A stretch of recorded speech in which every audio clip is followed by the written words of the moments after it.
cure or any vaccination may be discovered to save our lives, to save our country, to save the whole world. That's our prayer. Honorable members, you are warmly welcome in this meeting. The purpose, as I've read our agenda, is to receive briefings on Small Enterprise Finance Agency, which is SEFA, on its 2020 Annual Performance Plan. You are warmly welcome. I'm inviting your constructive ideas to can participate. Be free to participate into this meeting. Let's try to build our country.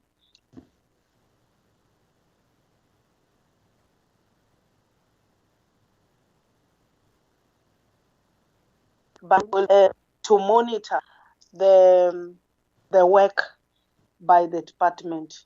So feel free to participate as usual. Although the style of our meeting has slightly changed. You used to be at liberty. You know your chairperson will always give you 10 minutes to participate, all of you as members of the portfolio committees, not as members of the parties. I really warmly welcome all of you. Then our second item is roll call and apologies. I will invite our secretary to give us apologies if ever they are in. And I won't mind about those who are present, King, because we can see each other. But I'm interested on those who have apologized. Can we hear that from you? Thank you, Chairperson. Thank you, Chairperson. The apologies that I have, it is from Honorable Mpele, who said he will be running late from also from their caucus. So, and then on the side of the department, of the minister, I received an apology of the minister, which it has been indicated that she is attending an NCCC meeting. So the delegation will be led by the deputy minister. So those are the apologies that I have received so far. Thank you, Chair. Thank you, King. Honorable members, here are the apologies. Our minister is attending another meeting, which is very, very important for us in the country. And then she has delegated her deputy minister to be with us. Our deputy minister will be leading the delegation of the department today. DM, you are warmly welcome with your team as usual. We hope we will get good news because this department, you know, DM is the department which has got high spectacles by all people in the country. They believe in you, in us, they believe in you, that without small businesses, we won't grow our economy. So you are warmly welcome, DM, with your team. We really appreciate the honor you always give to us as the portfolio committee. Then the next item is adoption of the agenda. The adoption of the agenda as outlined here in the program. Can I have a mover from honorable members and a seconder? Yes, Chair. This is Hendra Kruger. I propose that we adopt the agenda as you read it through for us. Thank you, Honorable Kruger. Any seconder? Chair, I second the approval. Thank you, Borutua. Honorable April. Thank you, Manaka, my pastor. You look nice. Thank you.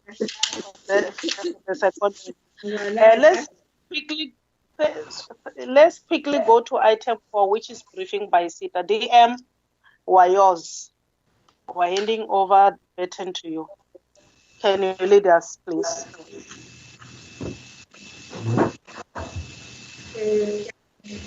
Good afternoon, Chair, honorable members. Am I audible? Yes, I can hear you. Thank you very much. I really nearly died, you know. Vodacom, everything that is connected to Vodacom is not functioning. I'm happy I was able to find other ways of coming through. Thank you very much. I'm excited. Chairperson, honorable members of both the portfolio committee as well as the select committee, those people who work behind screens, our officials, our staff, everyone who helps us to be a team that continues to move forward. I greet you. Again, we as a department welcome the opportunity that you go out of your way to accommodate us so that we can account. If you're not providing ourselves with this opportunity, we will go on and on not being able to do our obligation, that is account. So thank you for the opportunity. We don't take it as if it's something that is automatically there. Secondly, today we have been invited to come and make presentations of account of what sefa is doing. But you know, we got sefa. So today we are sefa.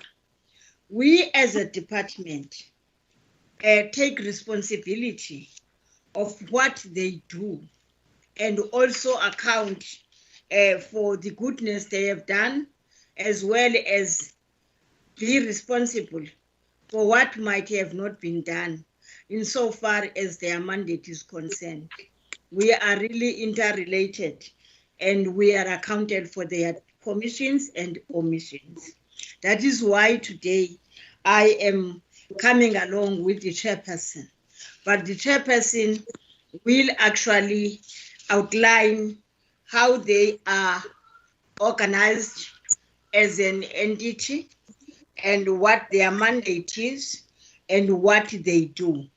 But as a department of small business, we would like to make an emphasis that while other structures that support small business in its mandate, in its priorities, we are shareholders. They don't do that without our mandate, because the ministry is a shareholder, even in IDC. That is why we are having our hands deeply there, because we are a shareholder and actually we are responsible, accountable. That is why we always ensure that when we invite them, we are here to lead the delegation, and we are happy to do that. I also would want to say thank you very much, Chair, for appreciating the fact that small business development, the minister always say, we mustn't concentrate on small, but actually focus on development, which is very, very important. We are an integral part of the whole cabinet and actually sharing every other activity and program with those ministers who also are tasked to do this work and mandate of development. For example, our priority as government is also to be promoting inclusive economic growth. And that's where we come in order to be able to reach to the village, to reach to the township, to reach to the peri-urban and the very wide farm workers that are out there, to provide an opportunity for them to participate in the economic growth, because the president will always say, let us grow South Africa, all of us. I will then take this opportunity of Chair through your mandate, allow the chairperson to be starting to present. Should there be any political matter, I will be allowed by yourself to clarify those matters. So I think this opportunity, without further ado, being very much appreciated, I will ask the chair to take the floor. Thank you very much. Thank you, DM. Chairperson, over to you. Morning, Chairperson. Morning, honorable members. I assume that, am I audible? Yes, I can hear you. I believe we can hear you, all of us. Okay. No, thank you very much. But we don't see you. Oh, you can't see me. Can you see me now? Oh, okay. It's a social distancing challenge that we're dealing with. Sorry for that. As you can see, we are in the same room with the SETA team. We decided to converge in one place for ease of presentation and deliberation, so that you could have better access to us. As before I even start, my understanding, I thought maybe from the parliamentary staff side, you're going to get the presentation flagged on the screen. Am I right? Braki, you can share screen, it's easier. Yeah, but I'm not linked on. Then I must be dulled from there. They were done the presentation. Yeah, correct. No, they can't. Okay, I'm raising my hand. Okay, I'm raising my hand. Hi, April. yes, April, can you speak? Chairperson, I just want to alert the meeting that I cannot see sefa presenting. In fact, I cannot see anyone. I see you now, Chair. It would be nice if we could see sefa in their presentation as they are going through, Chair. Thank you very much. Thank you, Honorable. Sefa? Yeah. That's what. Sorry for that. Please switch it off. Yeah, sorry for that. We switched it off. Chairperson, I was trying to get an indication from Mr. Kunene whether we're going to get the presentation flagged on the screen. I think there's a reason why Honorable April was also raising the question. Okay. Sanchez. Yes, thank you very much. Yeah, perhaps to begin with, Honorable Chair, we are quite aware that we're supposed to move as quickly as possible through the presentation.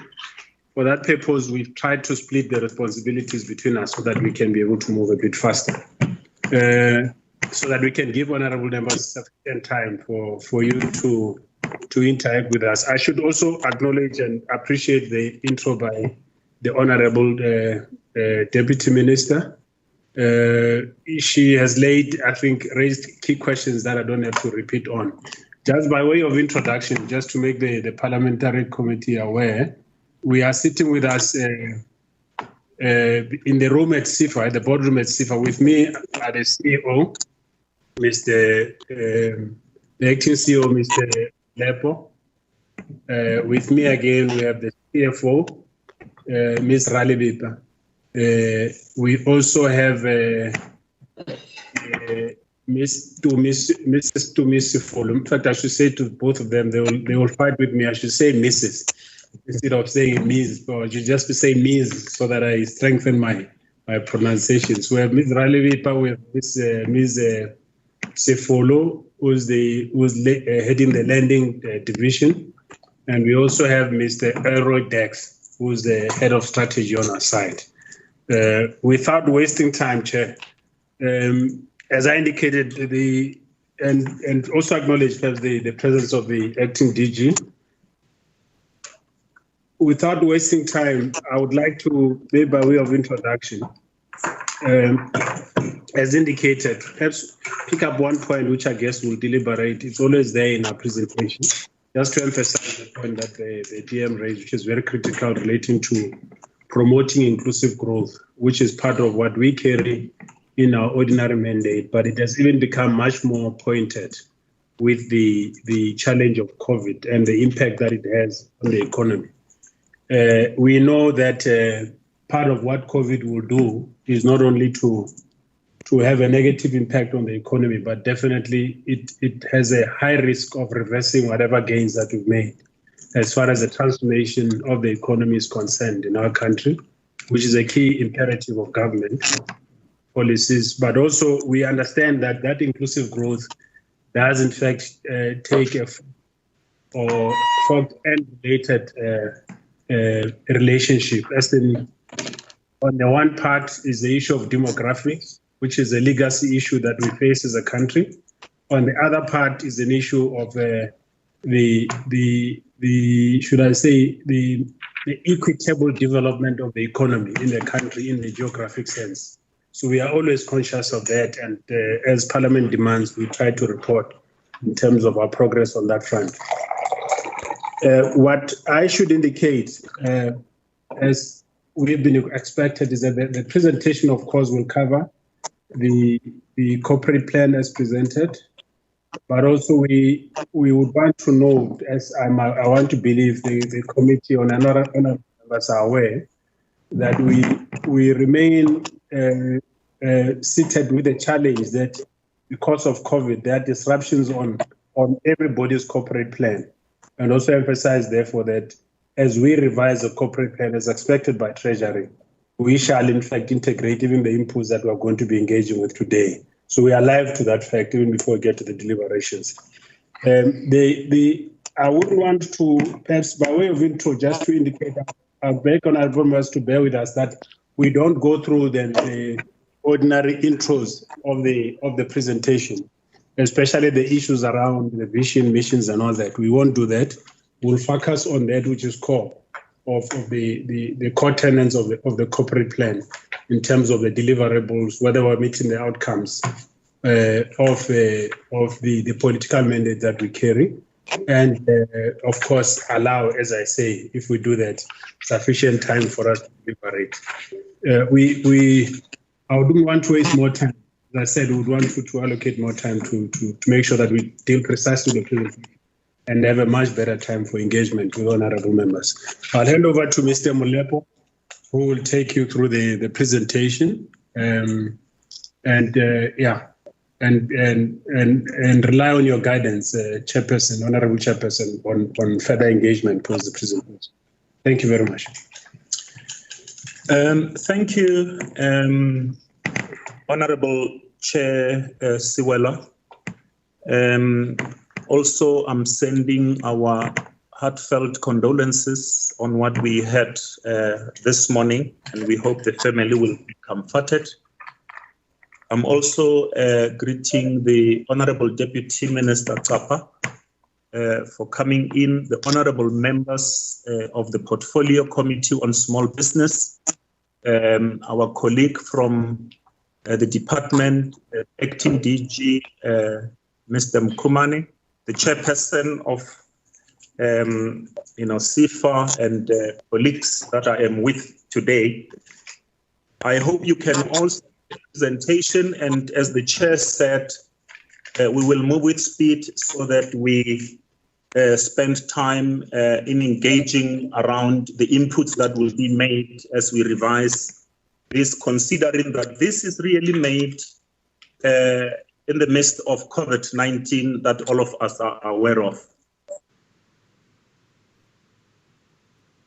So the presentation outline, however, I will move with speed through a number of things so that we concentrate on the core, which is the overview of sefa strategy.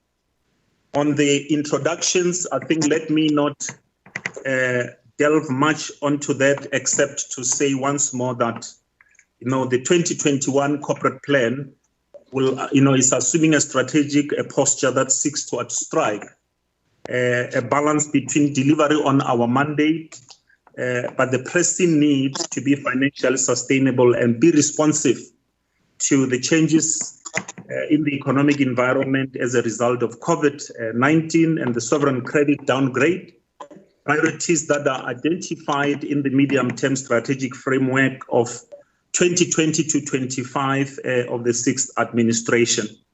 And it is important as well to note that the corporate plan involves a number of stakeholders, including yourselves as the portfolio committee, the executive authority, the Department of Small Business Development, the IDC, who is the shareholder, SEDA, our sister organization, and internal sefa stakeholders, which includes the board, EXCO, and other divisions.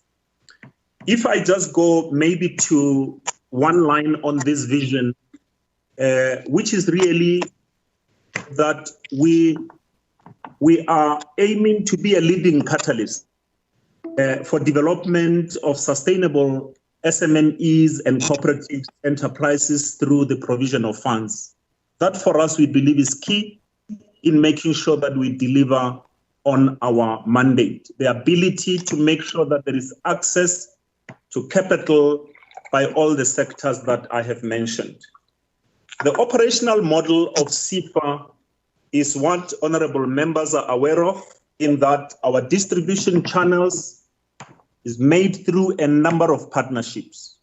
And just to mention, we have got commercial banks, we have got what we call the cooperative financial institutions, the microfinance institutions and retail finance institutions who are our partners.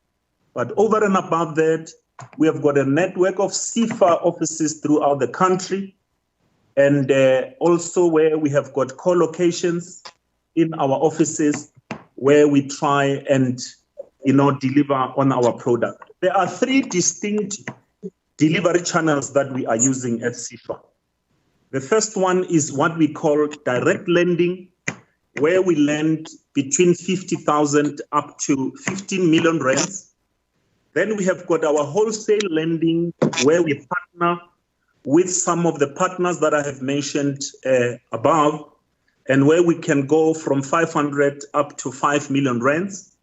And we have got also other support, services where we provide what we call the post-investment support through our workout and restructuring, where we monitor our loans and ensuring that we provide a seamless support to our SMMEs, but also sefa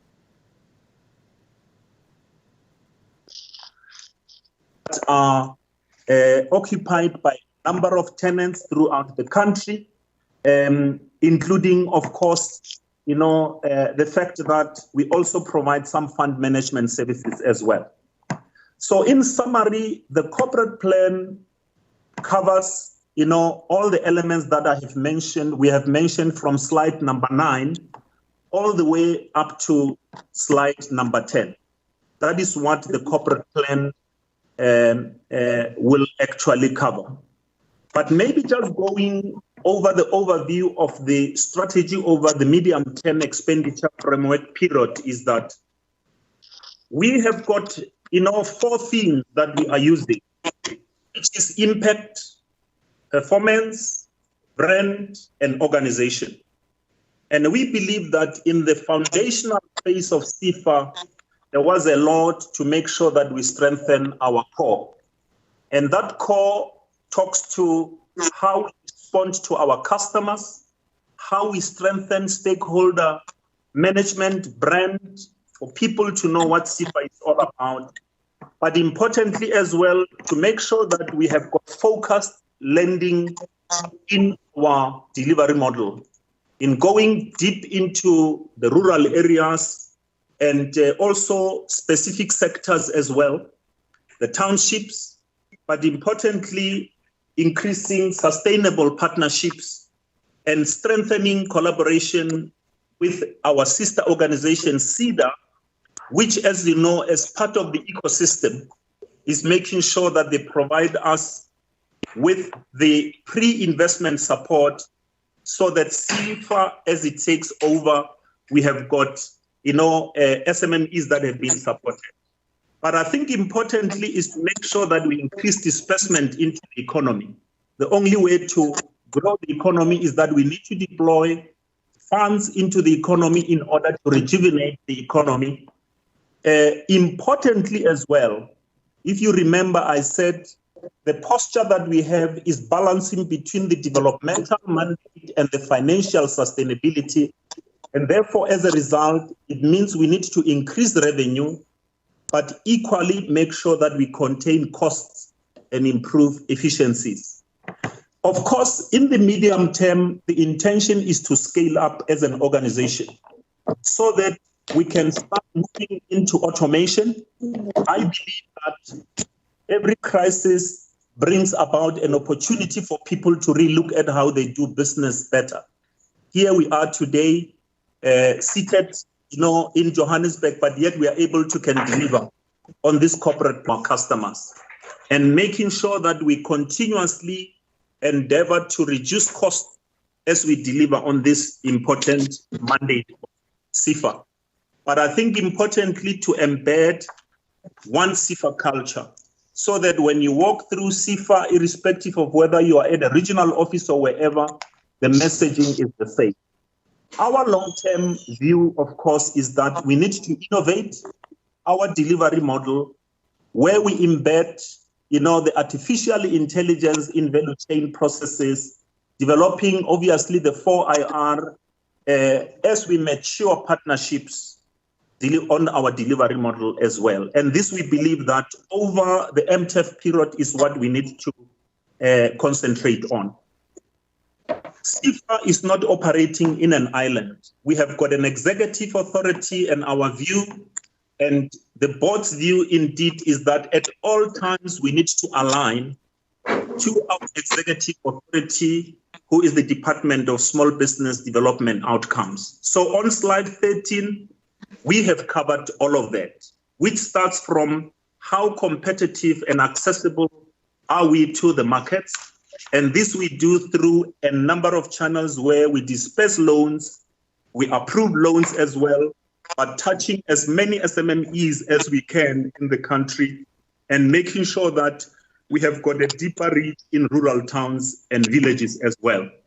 The other one is increased participation, increased economic participation, ownership and access to resources and opportunities by women, youth and persons with disabilities.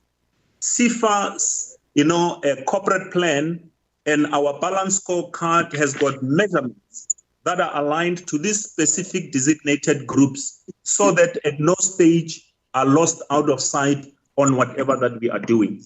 But importantly is the issue of rural economy implementation plan, which is, linked with sustainable reform.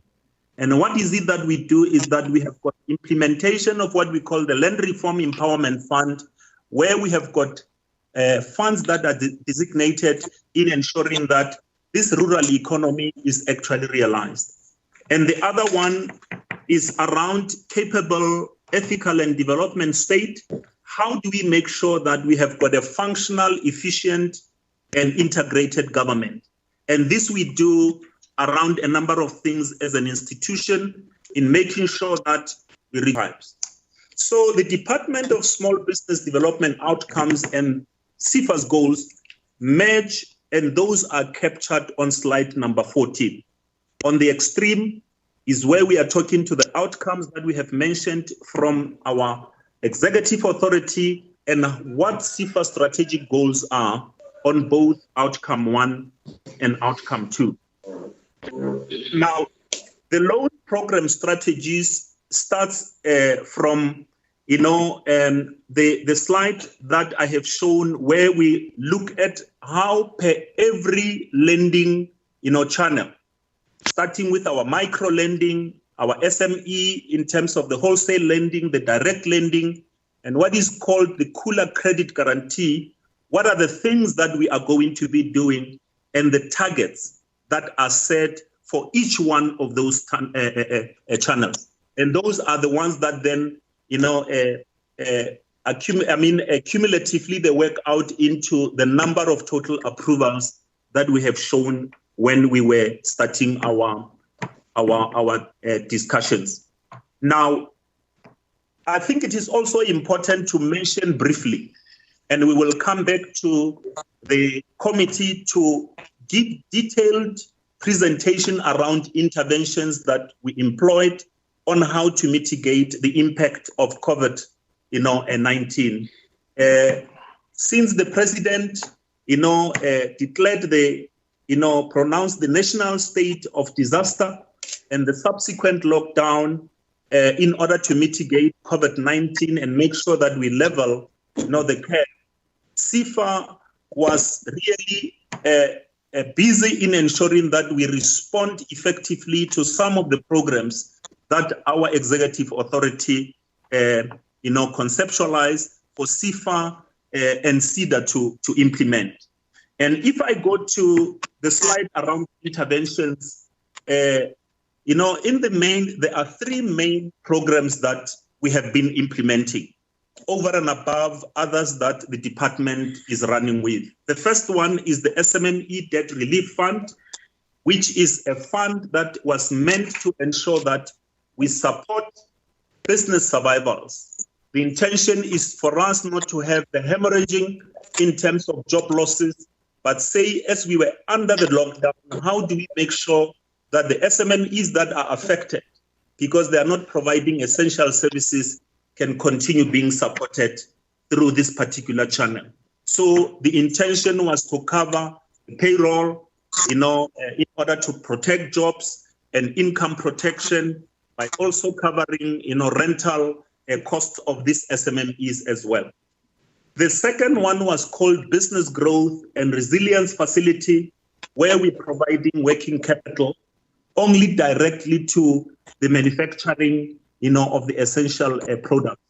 This particular scheme, after it was started, it was put on hold, and I know that the minister, during the joint sitting of the Portfolio Committee and the Select Committee, mentioned some of the reasons that, impacted on this particular program being put on hold.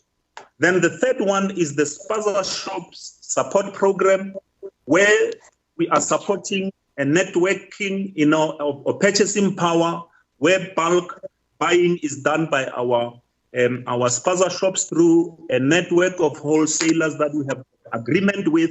And this particular program is really going well to make sure that even during the lockdown and the lower economic activity, our people can still have access to essential goods and services through a network of Spaza shops that we have in the country.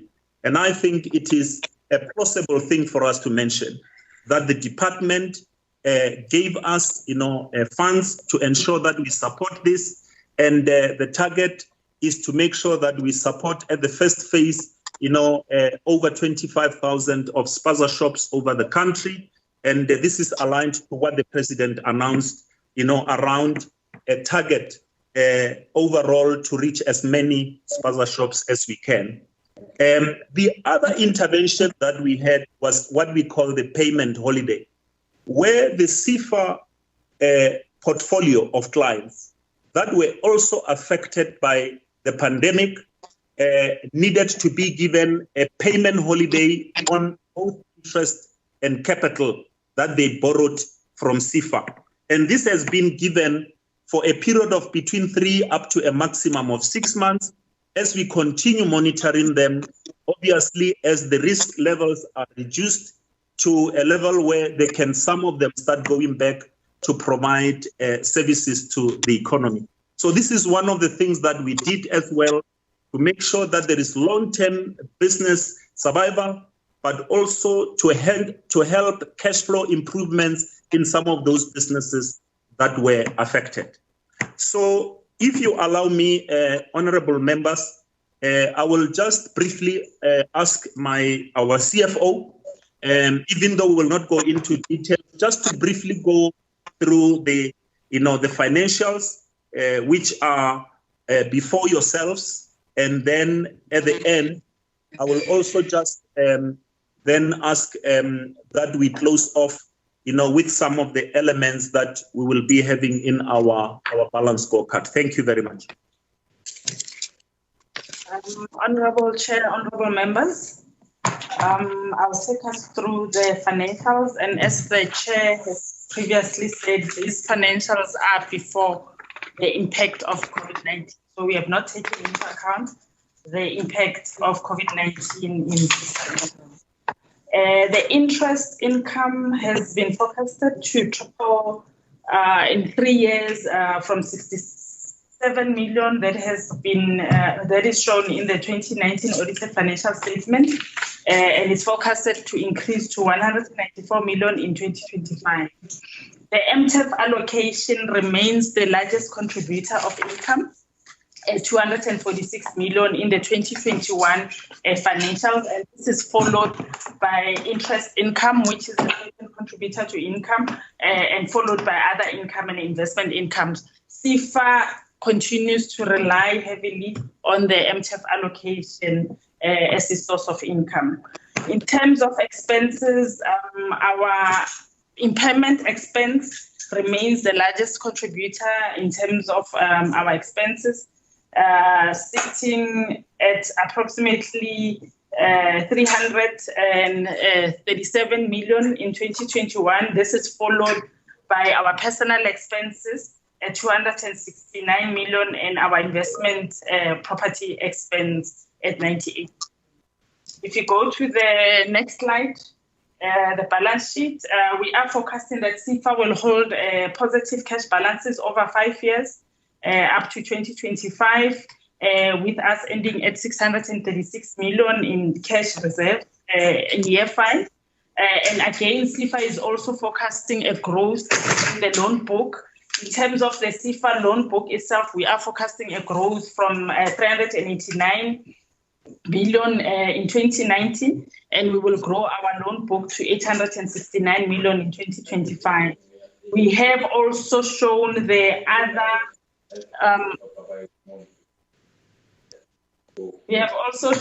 other loan balances in ring-fenced, which do include your SPIF, TEF, and EU. Chair, I think I will leave it there.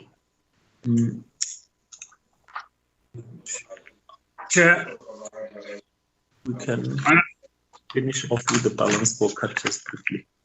Okay. Honorable Chair. Yes. The last leg of the presentation is just to give the committee a sense of the balance scorecard. Just to wrap up our presentations, we then open up for, you can then direct us on how do we move forward in terms of engagement with the presentation. So back to the CEO, just to give you the reflection on the balance scorecard. Okay. All right. Thank you, Honorable Chair. I will just hand over to my colleague, Alroy Dex, head of our strategy, just to finish off with the last few slides around the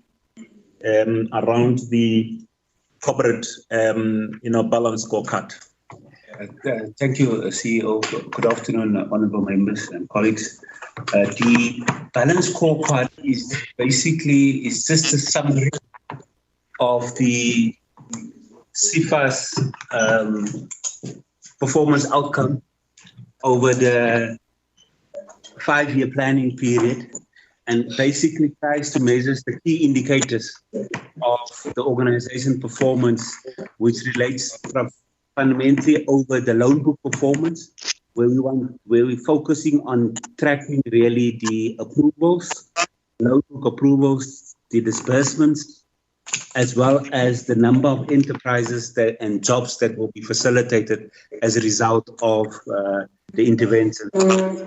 The planning period, sefa, or the 5-year planning period, sefa plans to approve loans to the value of 10.8 billion rand, and hopes to disburse of that approvals close to 10.5 billion.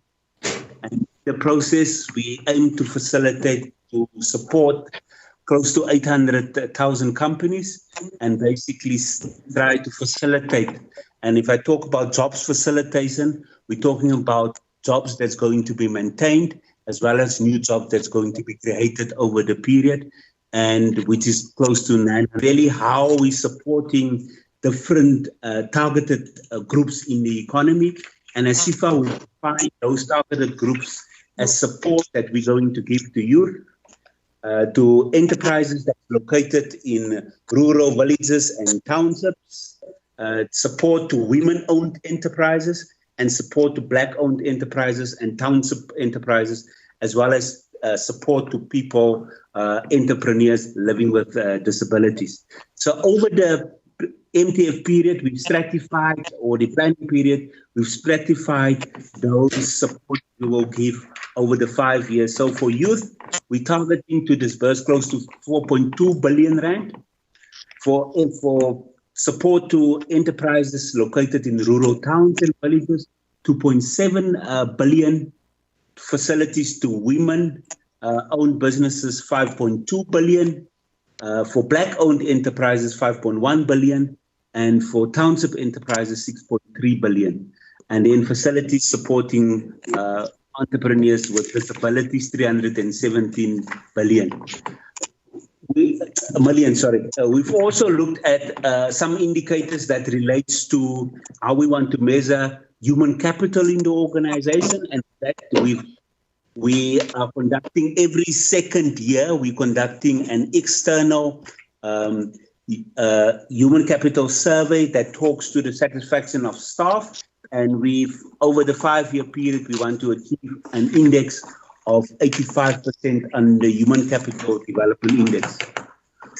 We've also put some indicators with regards to our collaboration with CEDA and what we want to do over the MTEF period, and how we basically see bringing the SEFA front end with the CEDA front end and creating a seamless customer value proposition to small businesses at the front end of the business. The CFO has briefly talked about some of the financial indicators, but basically what we're trying to see from a financial sustainability point of view is to maintain a cost to income ratio over the MTEF period of 100%. Then we also, given that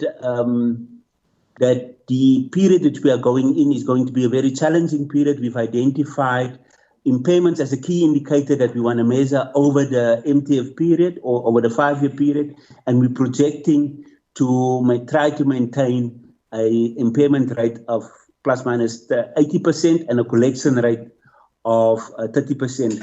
Earlier on in the indication that the CFO, the CEO has also talked about the level of automation, and we've also stratified of how we want to achieve the level of automation over the 5-year period. And basically, we're saying that by over 5 years, we should try to see the majority of SEFA processes being automated. Thank you very much, Chair. Thank you, Chair. That concludes our presentation, Honorable Chairperson. We will leave it to your guidance on how we should move forward from here. Thank you, Chair. Person of the board, can they remove the screen, the presentation on the screen, so that we may be able to proceed? King?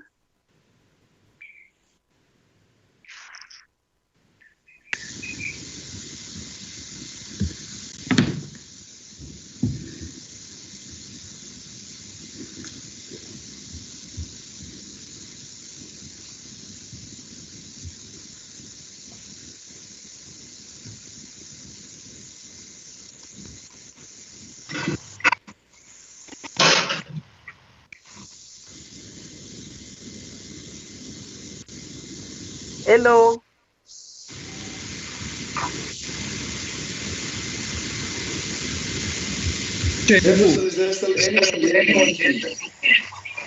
Can honorable members close their meeting? Is it fine, Chair? Yeah, it's fine. Sorry for that. You can proceed. Okay. Thank you. I'm now inviting honorable members to deliberate the presentation by SEFA. King, you will assist with the honorable members. You can be noted by raising your hands. Hello? Can I be Honourable noted also? Can Honourable Hendricks be noted, please? King, assist me in recording honorable members. Yes. Okay, Chair. Honourable Kruger. Honourable Hendricks. Chair, Chair, can I be noted? Yes. Yes. Can I be noted, Chair? Yes, Honorable Shomelang. Thank you. It's okay, Chair. Honorable April, your hand was up. Yeah, Chair, I also want to be noted, Chair. Pardon? Can I give you the order, Chair? Yes, do so, please. I've got only 3 here. So it's Honorable Hendricks, Yes, Honorable Kruger, yes, Honorable Shomelang, yes, Honorable April, yes. and Honorable Mieni All right. so far. So far, thank you. Honorable members, you're at liberty to can raise your questions. I also raised my hands and I was not noted, Comrade Chairperson. Oh, Okay. thank you, Honorable Bembo. Honorable You are number. Bembo. Thank you very much. Thank you. Can we start with Honorable Hendricks? Thank you very much, Honourable Chair. Honourable Chair, our prayers were with you the last few days, and we're happy to see that you started the meeting with a smile. I've got some virtual flowers behind me. I'm sorry I can't send it to you. But Honourable Chair, I'm very impressed with the presentation. You know my views on SEFA. We're not very happy that they use the very people that oppressed our people, that is the banks, the micro-lending institutions as partners, and it adds clipping fees, which could reduce the cost of the loans to the people that need it most. But I have to live with that, but I'm sure you're going to do something about that in the future. I just want to say that it is very important that SEFA has on the radar the promise by the President in his State of the Nation address that young people under 29 will be assisted, and we need to see that rolling out in spite of the pandemic.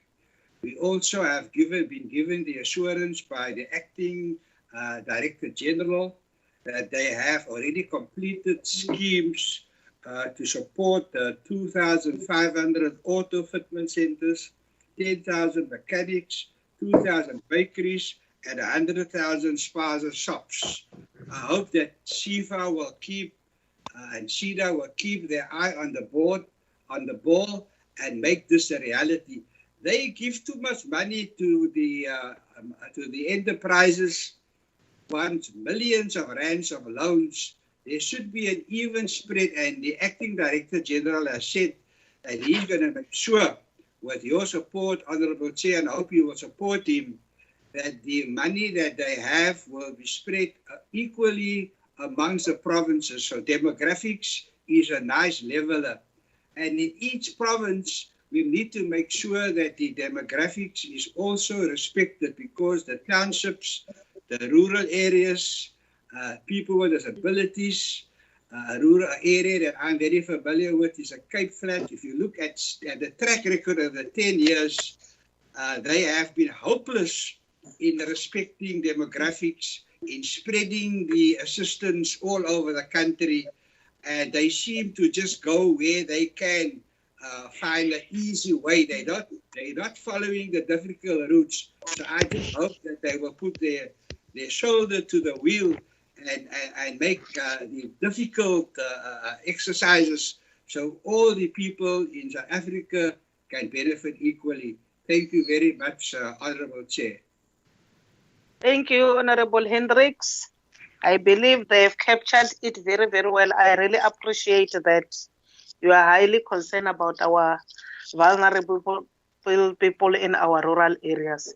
And that's our motto as the Portfolio Committee. The next speaker is Honourable Kruger. Yes, thank you, Chair.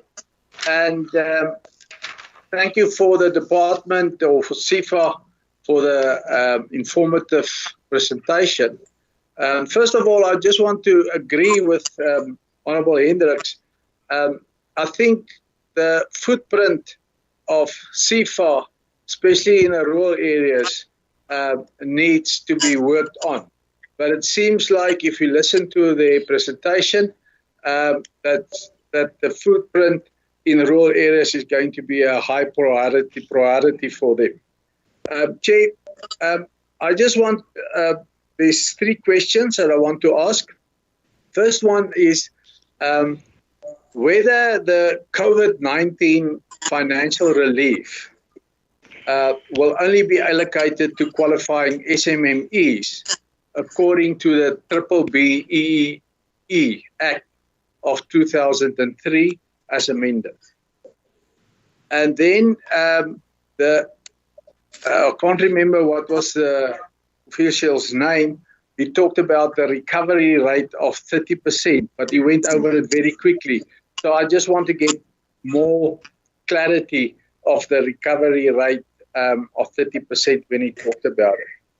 And then, Chair, my last question is SEFA's feedback to SMMEs applying for the relief funds.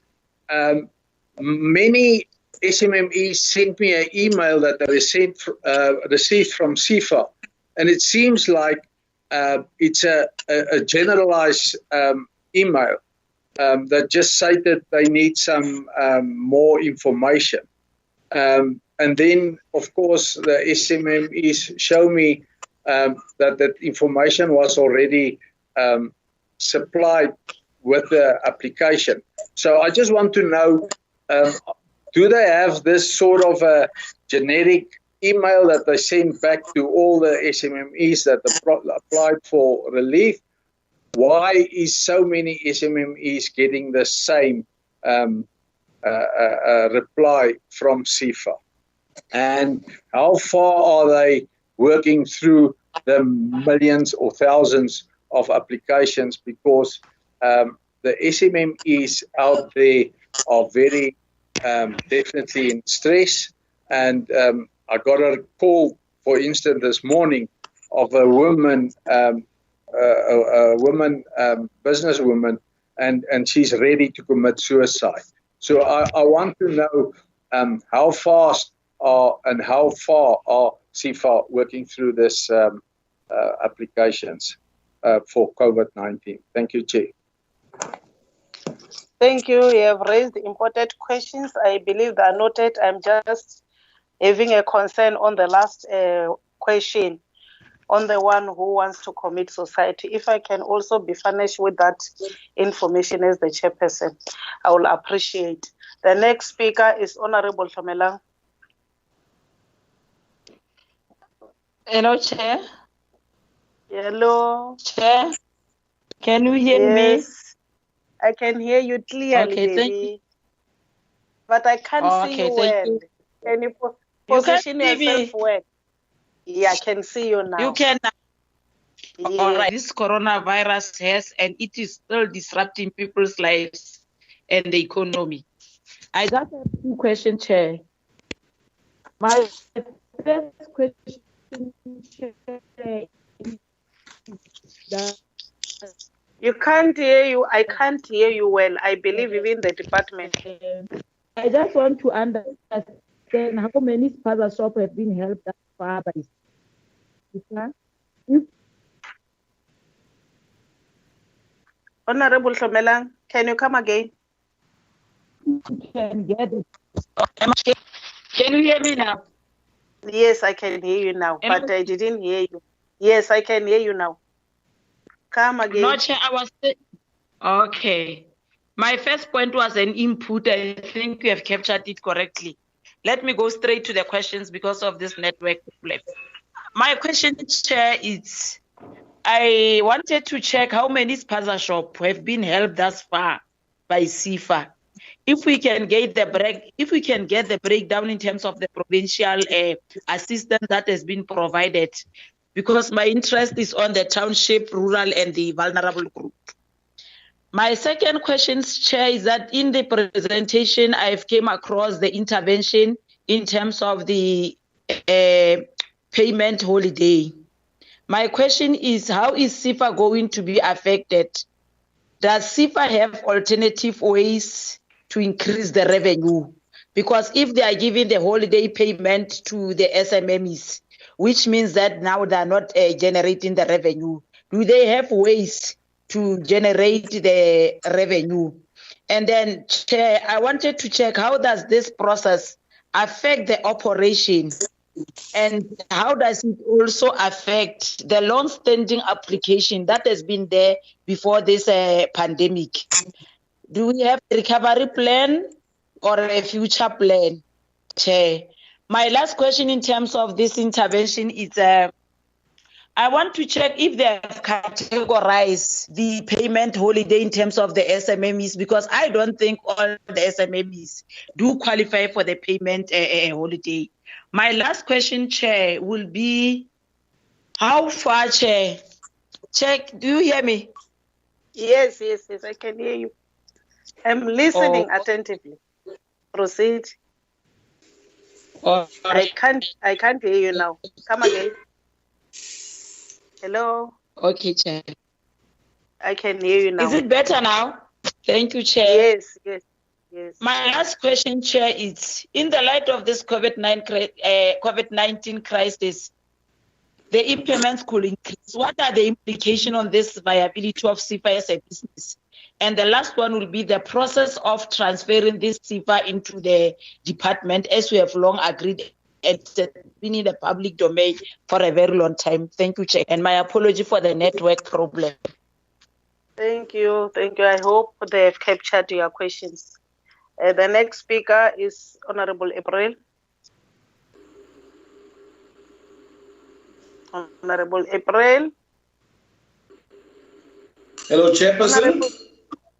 Yes. I am here. Can you see and hear me?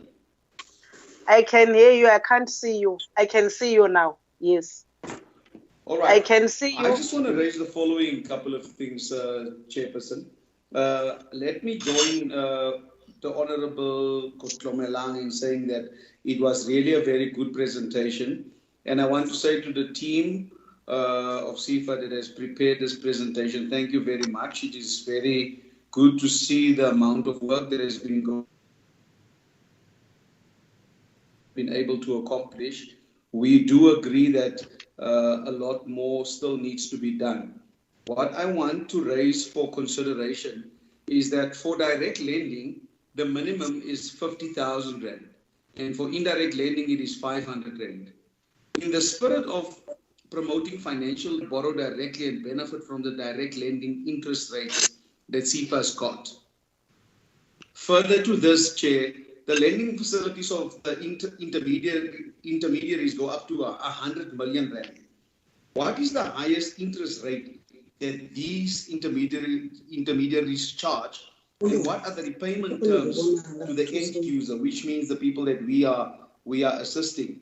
And could SEFA provide us details from the different provinces? You know, I had a big thing about the Northern Cape province in particular. So one would want to hear about different.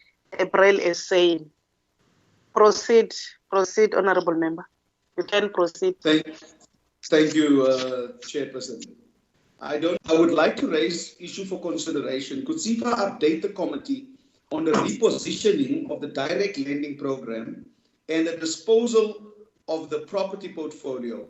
How has this been affected by the COVID-19 crisis, number one? And could SEFA also please explain how, if at all, their other programs have been impacted by COVID-19 and how they see their programs being impacted in the future? It is important to note that before COVID-19, there were people who made applications to SEFA, and they do have an expectation. One would like to know, where are they standing? Are they going to be helped in the future? What is the plan as far as they are concerned? I will pause there, Chair. I've got more questions that I'll ask at a later stage. Thank you. Thank you. Honorable Mieni, you are the next. Honorable Mieni. Thank you, Chair. Thank you, Chair. Let me firstly thank the presentation. And I think I'm a little bit covered. I've got only 2 questions. The first one is that of how far have sefa gone with the district, the district offices in all the provinces. How far are they? The last one is the informal business. What are they going to do with the informal businesses? Because we've got so many formal businesses. Are they going to do with them? Thank you, sir. Thank you, Honorable Mieni. Honorable Lubengo. Honorable Lubengo.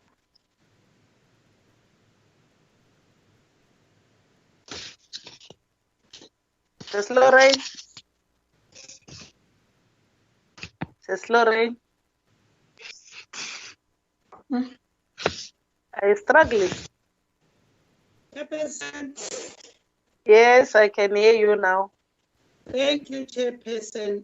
I'm saying, let me also join the later speakers to appreciate the presentation.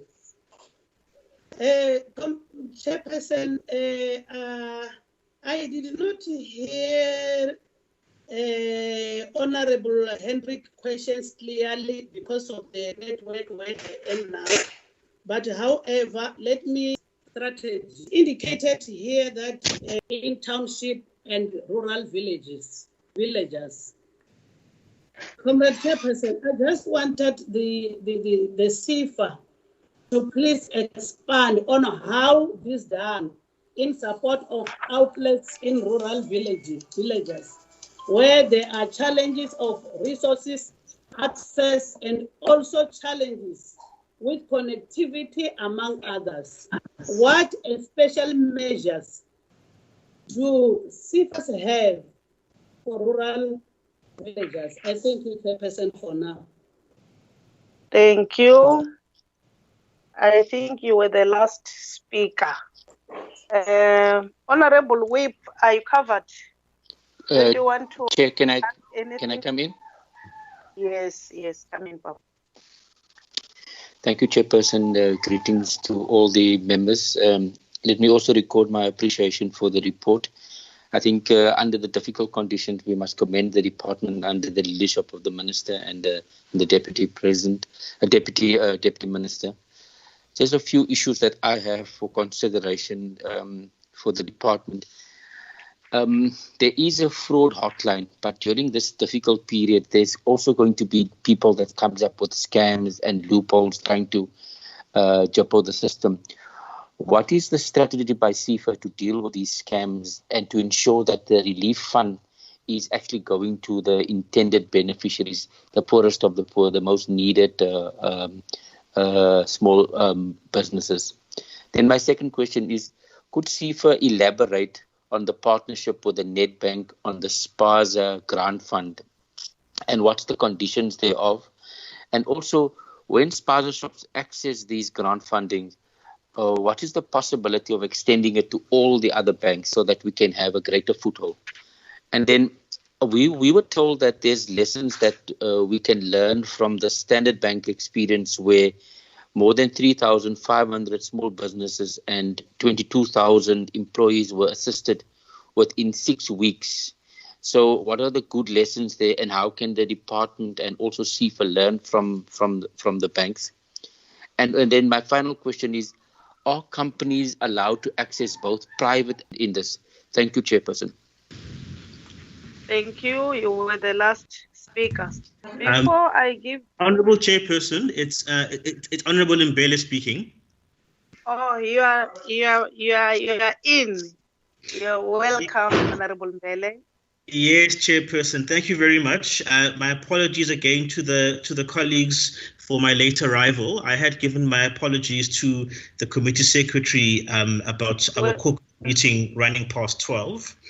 We received your apology, Honorable Member. We got it.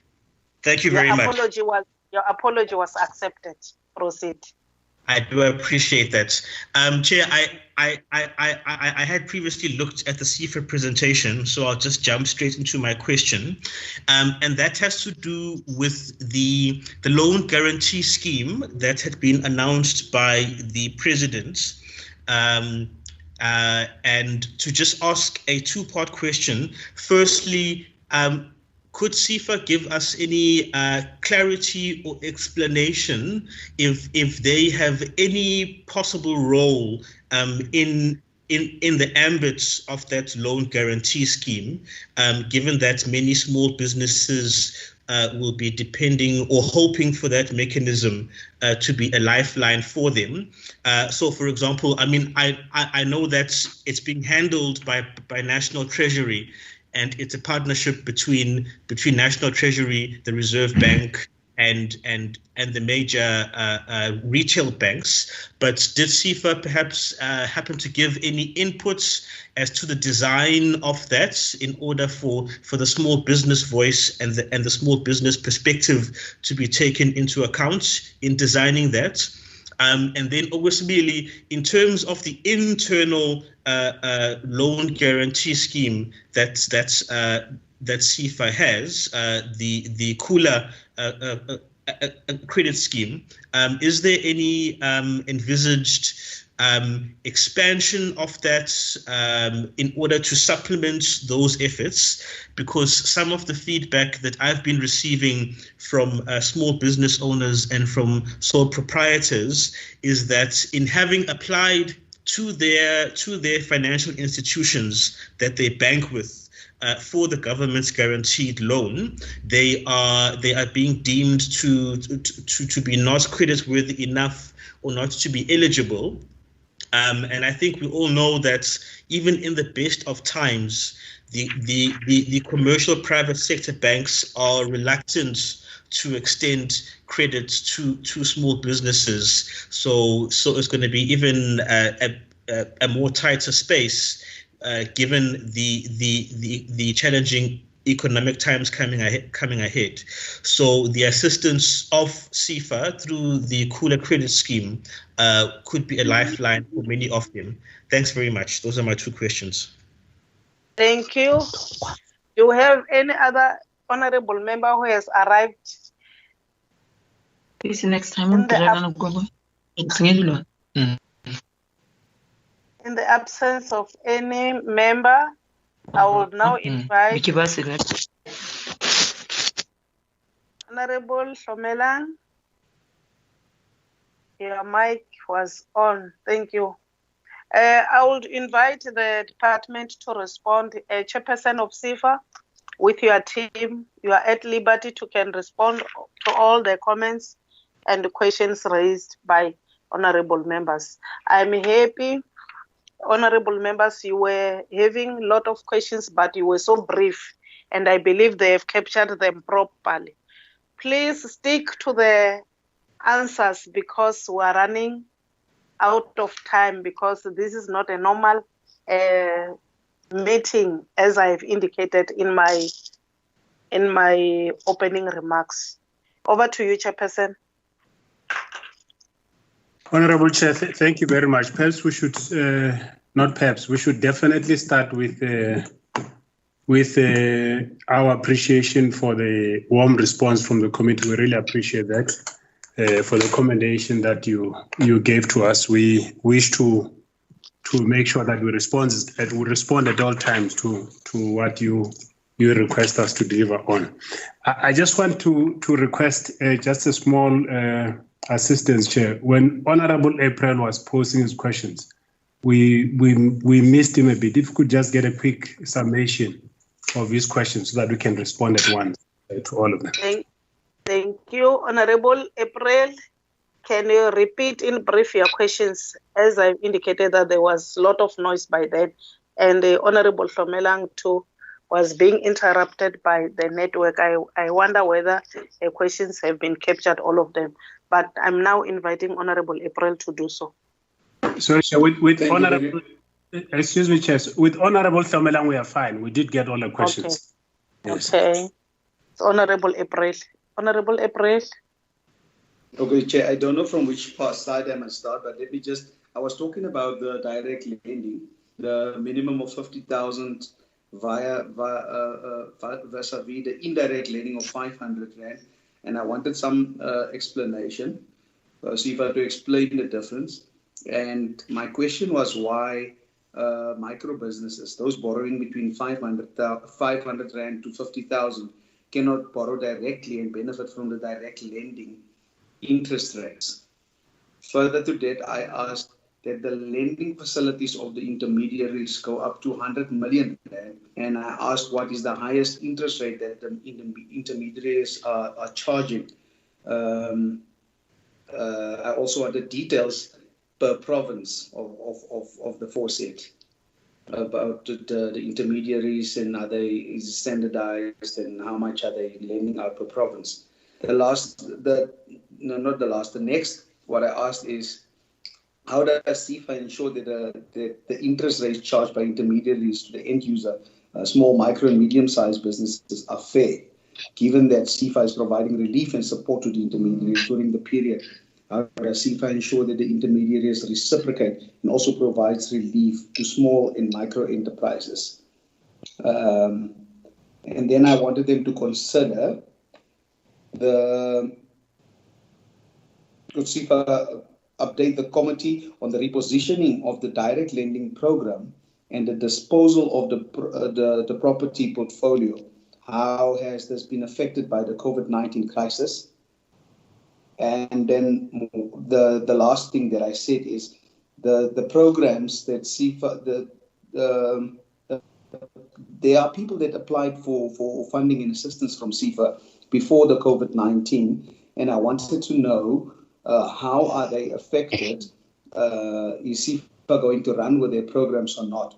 And on time frame, some of the applicants that have been in touch with SEFA want to know for how long must they wait before they can get the final answer from SEFA.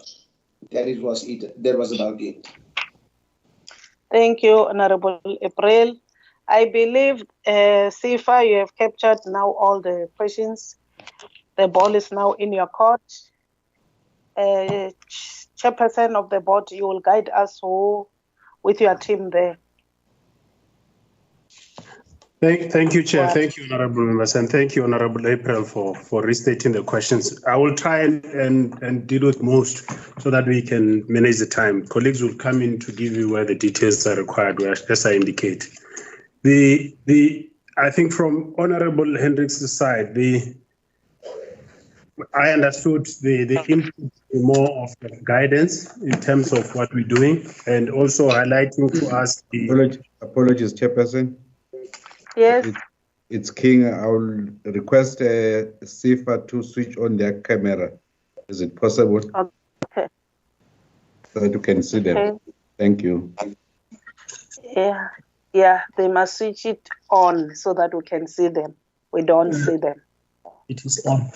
Our camera is on our side. I don't know if... we can't see you. You can't see us. Chair, can we be allowed to proceed whilst our IT person is trying to see how it can be sorted, just to manage the time? Yes, in the interest of time, you can do that. Okay, thank you so much. Like I said, the input, we understood the input from Honorable Hendricks to be highlighting and guiding us in the main. We acknowledge, as we have done in our previous reports, the fact that we've had. I think you can see me now.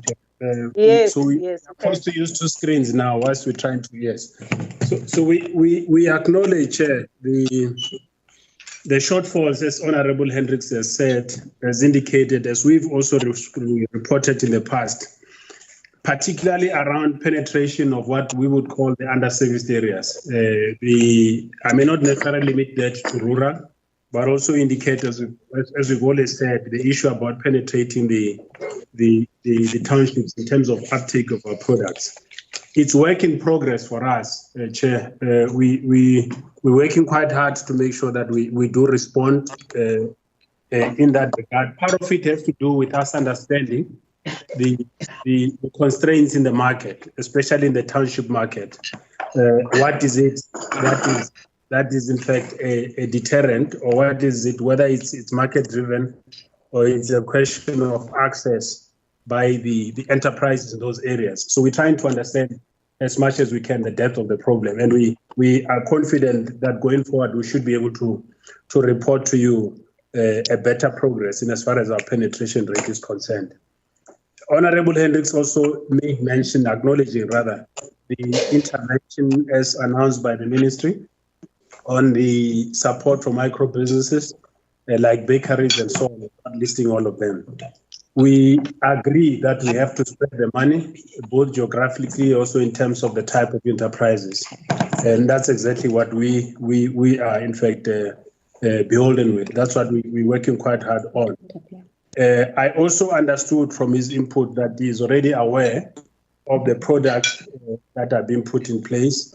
Between us and the ministry, that's what we're trying to harmonize more in terms of what is it that can be done to make sure that our messaging and product packaging does in fact come out much more clearer to those that we intend to sell the products for, and thereby increase access. Our understanding is that there are 3 areas that are interlinked that we're supposed to work on. First of all, is making sure that our product packaging is proper and coherent.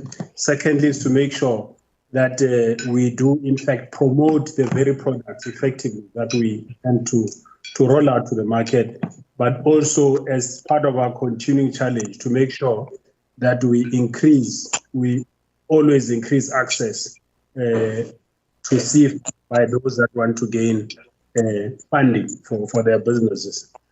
On Honorable Kruger's questions, honorable members would recall that in the last engagement, the minister did raise the underlying principle that says government has a policy, has an obligation to ensure that it does, in fact, deal with transformation of the economy. And as of this stage, the way in which government does that is to make use of the BBB framework, if one would call it. The key question, I think, that is missed in the debate around BEE, and I know that part of the matter is part of the issue. We all know that there's a matter that is being handled by the courts on that matter. I think as South Africans, Honorable Chair, we talk past each other. We have raised this question quite consistently in other fora. There seems to be a confusion that when you cite BEE, you exclude those that are not BEE compliant. And which of course, Chair, is I think is a misnomer. It's a total misunderstanding of what the issues are. Because with the BEE framework and the BEE policy, all that you're saying is to make sure that as you start the race, you make sure that those that truly via legacy, by virtue of legacy, had actually been disadvantaged. So there is no way in terms of applications where we say if people come in to apply for funding, we'll say you are not BEE compliant, we'll throw you aside. What we say is that we should in fact make sure that there's an appropriate balance in terms of us making sure that we make those that are historically disadvantaged able to access the funding that government so provides. So indeed, we do in fact look at we do have to operate within the context of government framework, and we can't run away from that challenge. And perhaps we should also emphasize, I know it's a matter of political space or policy space. Ours as SEFA is to implement in the directive that we're given. The reality of the matter, Honorable Chair, is that COVID is not only an impact, and I think I said that at the beginning of my opening remarks. COVID is not only about the general impact on business, but there's a very sharp and pointed message that we'll all get when COVID is done, that COVID would have reversed very extremely. We can already get that suspicion. The gains that have been done on transformation. So I think ordinarily it would be irresponsible for us as policymakers and those of us that are there to implement the policy of government to go on as usual. Because ordinarily, in the South African context, we can't run away from the fact that if same businesses walk into a financial institution that is not a DFI, that is bound by these BE regulations, if same businesses are running the same kind of business with a differential composition in terms of demographics or BE, the reality and research has pointed out time and again, the reality is that same applications, same funding, the outcome is going to benefit the one that is historically advantaged and the one that is historically disadvantaged. We can't dispute that fact. History, research has already pointed towards that. So we don't intend a sefa, and I'm trying to spend just a little bit of time on this so that we got better understanding from where we look at it as sefa. We don't as sefa go out to say South Africans are not South Africans. That's the first point. We go out as sefa to say South Africans share a different history.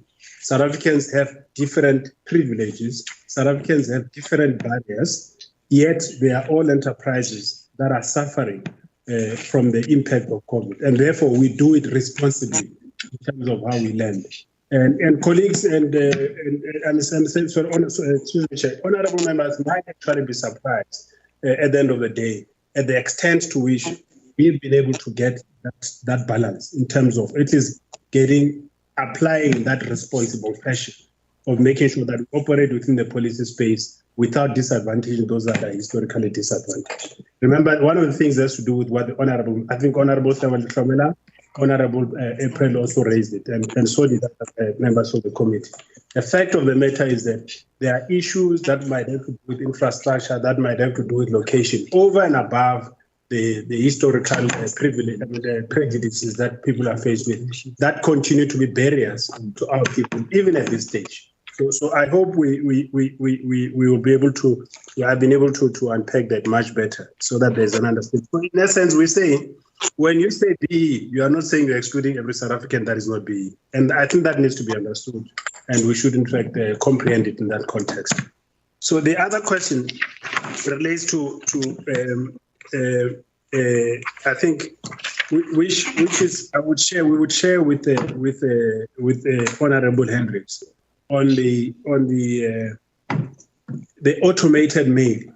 In the previous presentation to report to the committee, we indicated one factor that when COVID came, and as reflected also in our corporate plan, it did not find safer, well automated, if you want to put it that way, to be able to, at least at the very first point, to deal with the first stage of processing the application, which is validation. So you would find, and I've seen reports also, you would find that if we got 25,000, I'm using a number again, 25,000 applications, when you validate, you actually find that others would be inquiries only, others would not be applications that are within the ambit of COVID.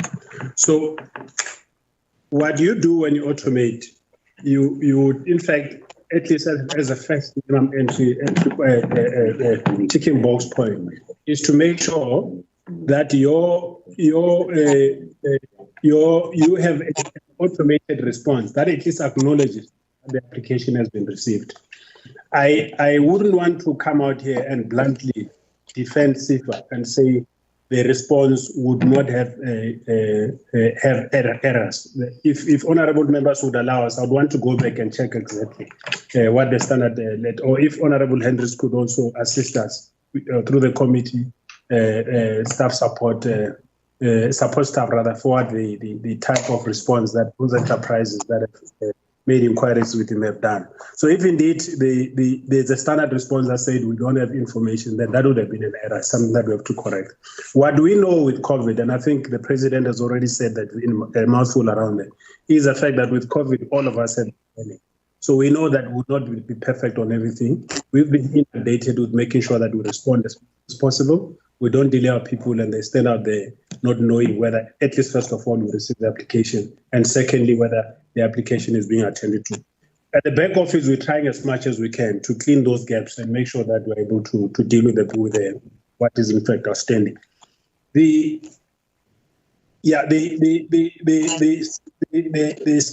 team will assist me in giving you the exact indication on progress in as far as because we change that, we process applications every day and so on.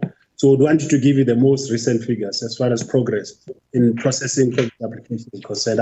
We have it readily here, but it's not in front of me as So the staff would assist us in terms of giving the exact numbers on how many applications have been able to process thus far. Honorable Hlomelang spoke to the spaza shops. I've also asked the team to respond to how many spaza shops have we been able to help so far. All the issues around the spaza shops in terms of the numbers and so on, they'll be able to give it to you just now. The issue around how are we going to counter the payment holiday, Honorable Hlomelang, it's quite a difficult challenge. Fact of the matter is that if we had not given the payment holiday, we would have put an albatross around the enterprises. What we have been able to do as SEFA is to at least calculate what the impact of the payment holidays is going to be. And we perhaps, let me indicate that we should look at it at the recovery as being overlaid by the progress that we had made before COVID hit, or that we're beginning to make when COVID hit us, which was to try and bring in more efficiency in our collections. So in the past, we knew that there were gaps in collections. We expect, as we had started to do by the time COVID hit, to improve our collections on that front. And again, she raised the question around you raised, Honorable Hlomelang, the question on whether everybody does qualify for a payment holiday. No, not everybody does qualify. As we said, the provisions of the scheme was that we are supposed to help those that can prove that there's a relationship between the underperformance of their business or the risk that they are exposed to with the COVID itself. So there would be exclusions, for instance, in cases where those businesses had been able to continue to run their business as normal. And therefore, or even the range of assistance, one would say, would differ from one enterprise to the next. The recovery plan on business as usual. So perhaps maybe just to be clear, on revenue, we know that there's going to be a slide, but we at the moment we have been more preoccupied with getting to account for what we project the slide on revenue is going to be, and how do we put in supplementary measures to cover on that loss, so at least to reduce the impact. We know there's going to be an impact, but the issue is going to be what is going to be the extent of the detriment of that impact.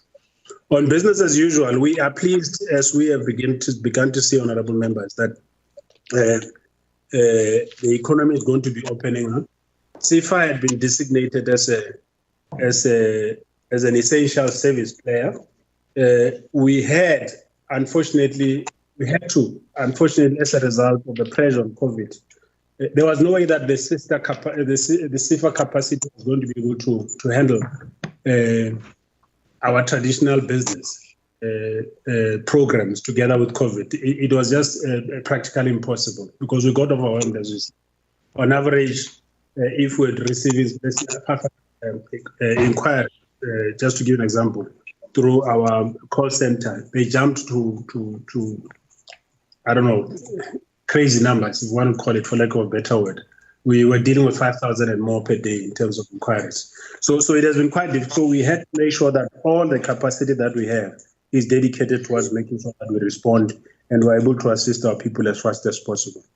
The CFO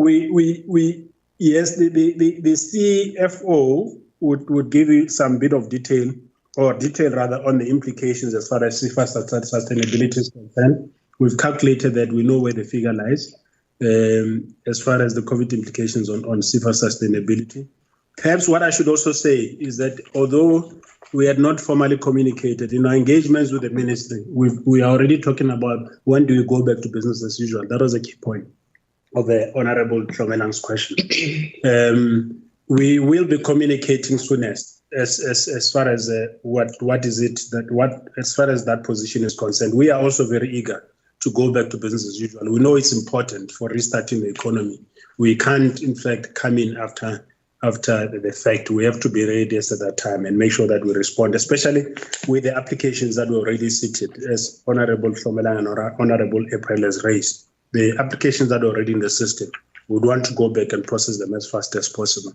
You know, honourable members, that at the time that COVID hit, we had already committed ourselves to SEFA to make sure that once an application drops on our table as SEFA, we are able to give the applicant a response at least within a period of about 3 to 4 weeks latest to say, we've seen your application, we believe that it's got merit for us to grant you funding. These are the conditions precedent at the very least, which we want you to meet, or we approve subject to you providing 1, 2, 3, 4 information to make sure that the application does in fact fully become fully compliant. The transfer of SEFA to DSBD, I wish I could have, if the acting DG allows me, because and the DM rather perhaps, or between the two of them, we could perhaps request that they also add on to that, because some of the issues are more in the political space. Safe to say that we had been beset with engagement on looking at how do we integrate the work that has been done, as the CFO also indicated, the CEO also indicated, the work that is done between SEFA and SEDA, and also begin to look at in the case of a new entity emerging, what does it mean for us as the enterprise in the DFI, or in the ecosystem rather, if you want to put it that way. The engagement as is now, I should perhaps give the members comfort, honorable members comfort, to operate, to be able to engage effectively with IDC and the ministry, and we do get support from both ends. So there's not deterrence or hindrance in far as in allowing us as SEFA to be able to perform our roles. We do get support from both ends. So how long I think on business continuing, I think I've already indicated. I'm not able to give a definite date. We've had preliminary discussions with the minister. I think she's also guided my understanding by what happens at the command center as the phases are being reduced, and perhaps making sure that we synchronize how we do. So we get guidance at ministerial level on what we can do. So I'm not able to give a definite say on this date, but my sense, as per the discussions, as soon as we should be able to go back to our normal business.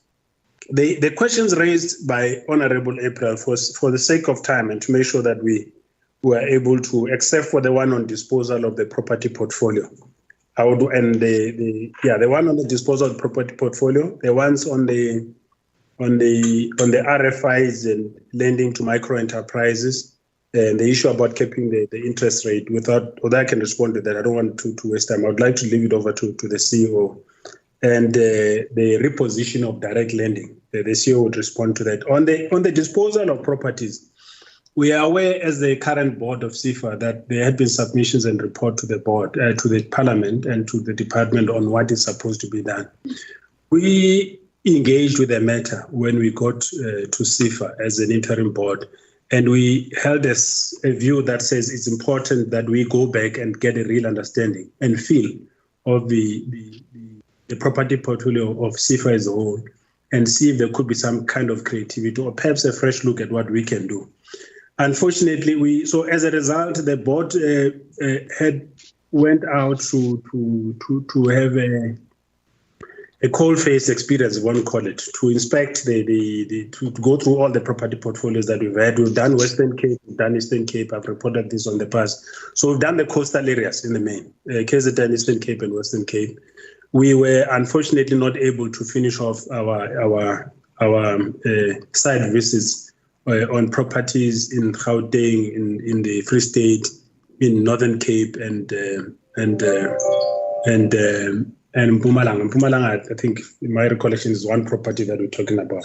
We believe that there could be an opportunity for creatively intervening in such a manner that strengthens the position of SEFA in that regard. Yes, there will still be disposal of some of the properties as far as at least, although I think we've covered roughly about 40% of what we have now in terms of the visits. So we believe that there could be some kind of creative solutions that we could bring into the space too. So we'll come back to Parliament and report to the department, as we've already highlighted to the department, once we're ready with that report and the intervention that is supposed to be made. Honorable Mieni raised an issue around the SEFA's progress on district offices and are we going to do anything, if I'm right, on informal businesses? That was my understanding of the question. On informal businesses, maybe just let me start there. And I think it relates to the same comment that came with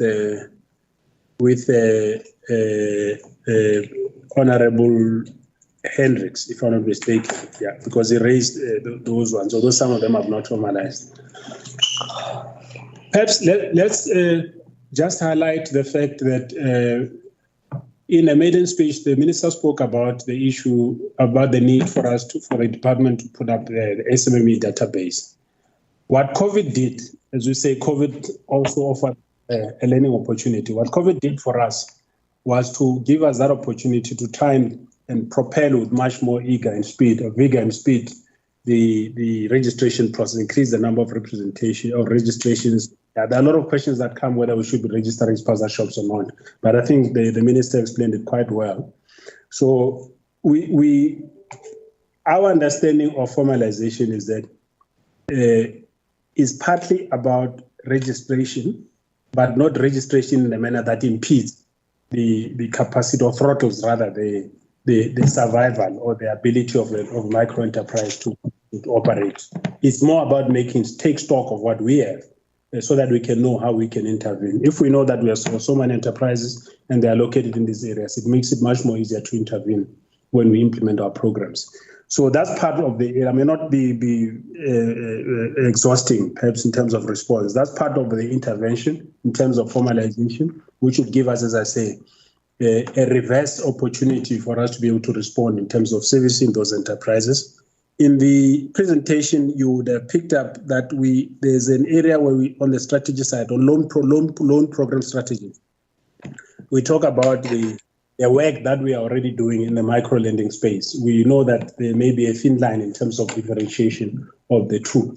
So we do understand that there are those activities that we do that are continuous within that scale or within that segment, if one would say, of micro enterprises, at the same time whilst trying to upload those that are not formalized. So it's like you basically fix the plane whilst it's airbound. So it's part of the mixed interventions that we're doing.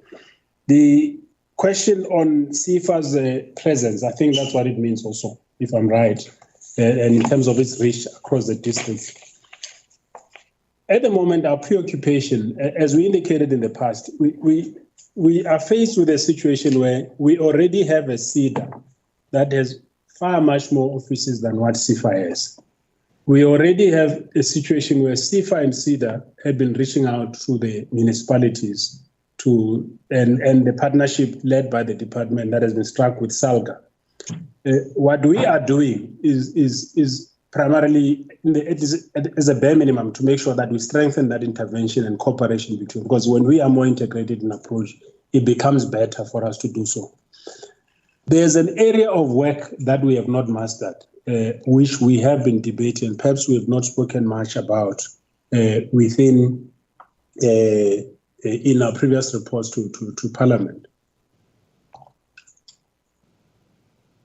It's important that we understand that there's a relationship between the need for us to reach out to these enterprises and the challenge of us not being able to be physically present in all these areas, despite the integration that I'm talking about. And the reality being that a substantial number of the population, the demographics of our country are in fact young people. And these young people turn out to be people that are more conversant with issues related to the technology. So what we are not supposed to miss is the opportunity for us to creatively work on and I'm not saying we've done it as such by now. I'm saying that's a challenge that we'll be set with, that we are quite alive to. How can we use technology to ensure that we increase reach, for instance, for the youth that want to start enterprises, such that we mitigate in a way the burden for us to be all over at the same time, without necessarily compromising the need for us to reach out and be as spread as widely as possible. The last question, Chair, the last three, let me deal with them very quickly. So the one from Honorable Rubengo on wholesalers and retailers. What we have done, again, led by the ministry, we have been in engagement as part of our initiative on spaza shops. We engaged the major wholesalers that we know of in the country, and we also issued a call, or rather the department issued a call for wholesalers that we may not know, especially those that are in remote areas, to reach out and be in contact with the department so that they can be loaded onto the system. Because with the loading of these wholesalers, it then makes it possible for us to partner with them to service the spaza shops. And perhaps what we don't expressly say, which may be an issue, which will definitely be an issue that affects spaza shop, is that what may be defined as a spaza shop in a township is actually deemed to be a shop in a rural area. So we should not understand spaza shop to be just spaza shop in the open sense. We're talking about how do you make sure that retailers at that level, low level of the segment, one would say, are able to be assisted, and we make sure that we make sure that the security of supply of goods, basic goods and foodstuff in those areas, and also give a leg up to support those retailers in the rural areas. So we may not have had a very specialized packaged, a very responsive, one would say, Honorable Bank. We don't claim to do that. That responds to the rural enterprises, if one would call it, or the rural retailers, if one would call them.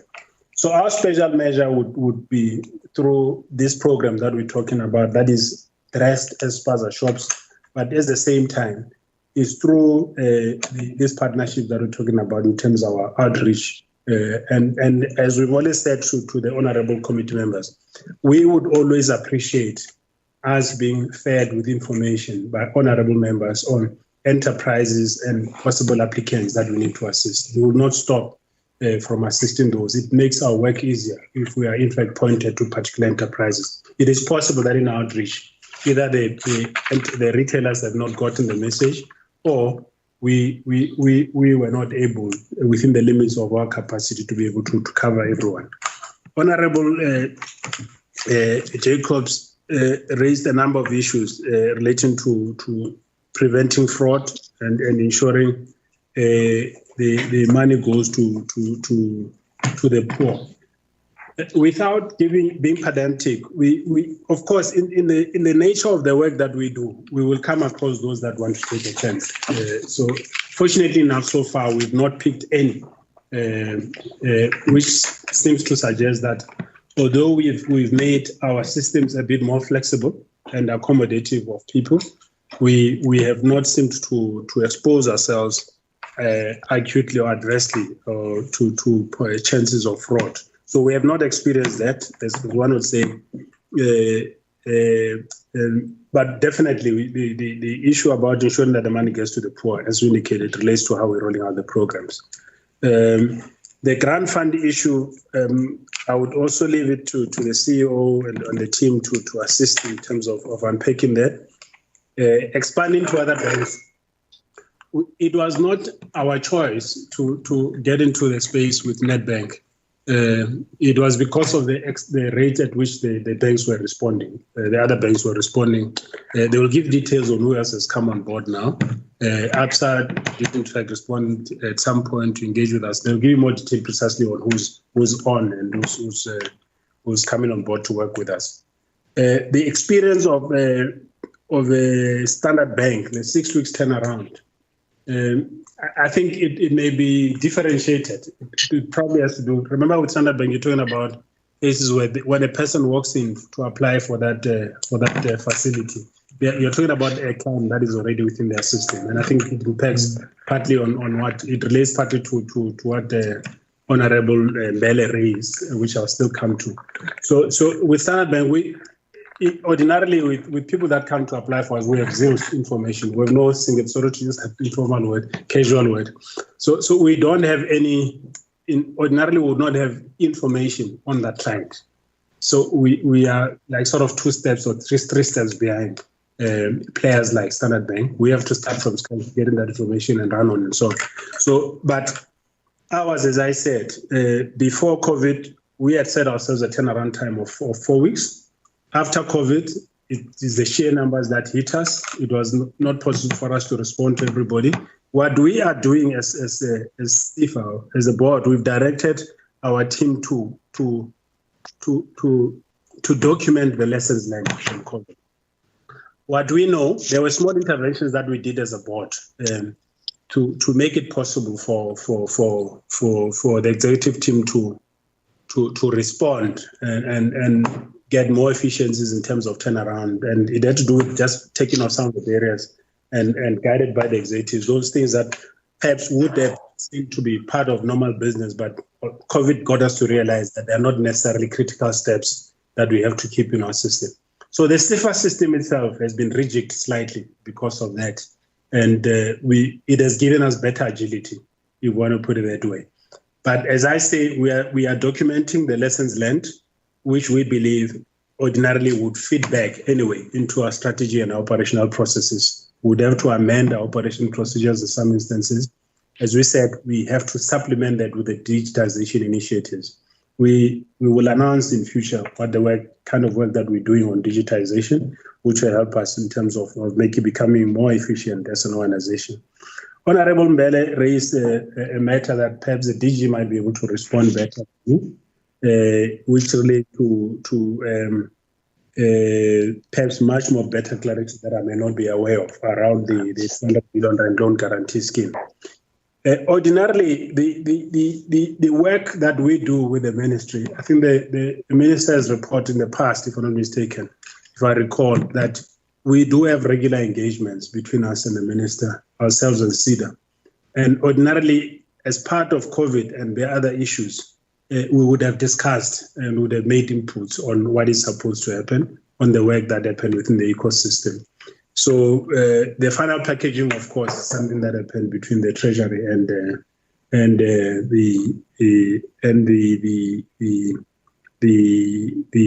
presidents and ultimately the banks. KCG, even in our strategy, we've been reflecting on what is it that we can do to augment the capacity of KCG. So it's continuous work that we will report again. Again, COVID has taught us lessons. KCG is at the center of the sponsorship program. So in fact, KCG gave a lot of input on assisting the department to package the collaboration, the partnership that we have with the banks on the sponsorships program. So there are a lot of issues even that were directed by the ministry that are being raised by the ministry about what we can do to increase the capacity of KCG. It's definitely in our radar in terms of what we can do. It's quite unfortunate. I think the point that Honorable Bele raised, I agree with you. I mean, it would be quite disappointing that in the midst of all this, you would find enterprises that go to apply and the banks would apply ordinary measures, because that's what's like to be the message. Normal business measures of assessing whether they should be getting credit or not. It's an area that at a policy level, that's where government and parliament can be able to intervene better. Perhaps, but also we should also acknowledge that's the reason why sefa and your IDCs exist, to make sure that we deal with market failures. So I guess as we expand and build the capacity of sefa, we might have to look in the future on how different an approach may we use, even if it's in partnership with the banks, to make sure that we're able to counter the restrictions that the market imposes. Of course, we should put ourselves in the position of the commercial banks. They are listed companies, all of them. They have certain requirements, certain things that they have to abide by. Without we don't know what it is that entity. Our role is slightly differentiated from them, but at the same time, I think the onus and responsibility might sound a bit disrespectful, Honorable Chair. Let me withdraw that. I think what I'm saying is that we are all faced with the same challenge of making sure that we impress on the financial institutions in our country that we are not dealing with an ordinary era. If we are to rebuild this economy, we'd have to get out of our normal comfort zones and make sure that we respond to the dictates of the constraints of the economy. Let me pass over to the CEO. I hope I've covered as much as I can of the questions. Thank you, Honourable Chair. I think the chairperson has been gracious enough really to cover all what I needed to cover. All what I need to do is just hand over to my colleague, the Executive for Lending, I think just to give succinctly answers to Honourable April's questions, and then also, briefly, the issue around the spaza shops, the issue around the spaza shops as well. But I think maybe just to answer Honourable Jacobs, it's amazing that you always try and be ahead of scammers. The amazing thing is they work 24/7, always to be ahead of you. However, what is good in terms of payments is the fact that there is quite a lot of governance that we actually employ in ensuring that we check, number one, if you are, Jacobs Pty Limited, we check the CIPC, the registration number that it corresponds to that, the directors as well, including the bank account, and we even go to the extent of going to the bank to say, is this bank account indeed for such and such, entity Pty Limited? So that is really all what we are doing, including the fact that there are ID numbers that we also try and make sure that, through Home Affairs, you check that they are valid ID numbers. However, as you know, in all of this, that is the perfect world. But people will always devise means of ensuring that, they try and benefit from things that, they haven't really, been part of. But very briefly, I will ask my colleague, Tumi, to just give very quick answers around Honourable April, and then including also just the issue around the spaza shop that was raised both by Honourable Famelang and then Honourable Jacobs as well. Thank you, Chairperson. Thank you, Chair. I'll start by responding on the spaza support program and just explaining how the program works. So the program is not a grant program. The program is initially, the first half of the 3,500 is, yes, that part is a grant, but the intention is that the spaza shops would then access credit through the participating banks so that they can purchase, continue to purchase stock from participating wholesalers. So the intention is not necessarily for the program to be a one-stop support. It's intended to be ongoing. When we started the program, we approached all the commercial banks, and Nedbank was the first bank that came forward with a product that suited the intended purpose of the program. We will know that there's a lot of misuse of funds in the current times. So what we wanted to ensure was that the card that is used on the spaza shop support program is what is called a closed loop card. So it means you can't withdraw cash from the card and you can't use the card at any other outlet other than the participating wholesalers. So it was a critical product in terms of the banks being able to offer. So the bank, Nedbank is the first ones that came forward that said they have a suitable product, and hence the scheme was launched with Nedbank. And now we are in the process of onboarding Standard Bank. And I believe probably during the course of next week, Standard Bank will be able to offer support on the same program. And we have stated to ABSA and FNB that when they are ready, as well as the Post Bank, when they are ready with a suitable product, they are welcome to join the product. We will never make it we will never exclude any provider that is able to offer us a solution. I thought I should also just add on the wholesalers. The Department of Small Business Development has partnered with the, I think it's called SANAS, and they have geo-mapped all the wholesalers that we've partnered with throughout the country, as well as the spaza shops as they get approved, so that we can ensure that we at least have a wholesaler in every single district in the country, as well as ensure that we have spaza shops or wholesalers that are in reachable distance to the spaza shops. So that process is an ongoing process. And as we identify gaps where we can onboard, particularly I know in the Western Cape, Eastern Cape, there was an effort to increase the number of wholesalers to make sure that the program is spread throughout the country. The latest updates on the program is that there have been 1,712 applications. Of those, there were 676 that were approved, and then the balance are currently being processed. An important step in the program is to ensure that there is some form of formalization. So the spaza shops are required to be registered with CIPC, with SARS, as well as with the UIF. Our sister agency, CEDA, is managing that process, and therefore before a spaza shop is approved, all that relevant registration is made sure to be in place.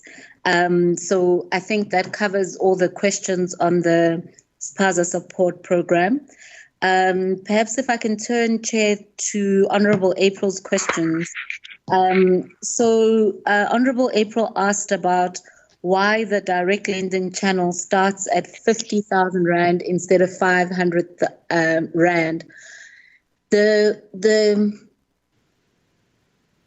simple answer, Chair, is that the cost, any loan below 250,000 Rand is regulated by the National Credit Act, and therefore you are limited in terms of the fees that you can charge. So it's not necessarily about the interest, but the fees that you can charge on those loans.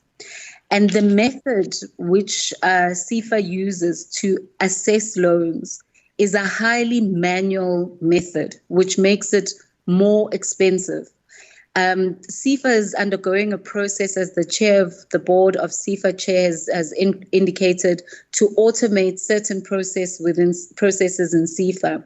Once SEFA has automated its process, particularly its front-end processes, then we could be in a position to consider smaller loans. But up until that point, the cost to deliver those loans is simply too high, and hence the current threshold.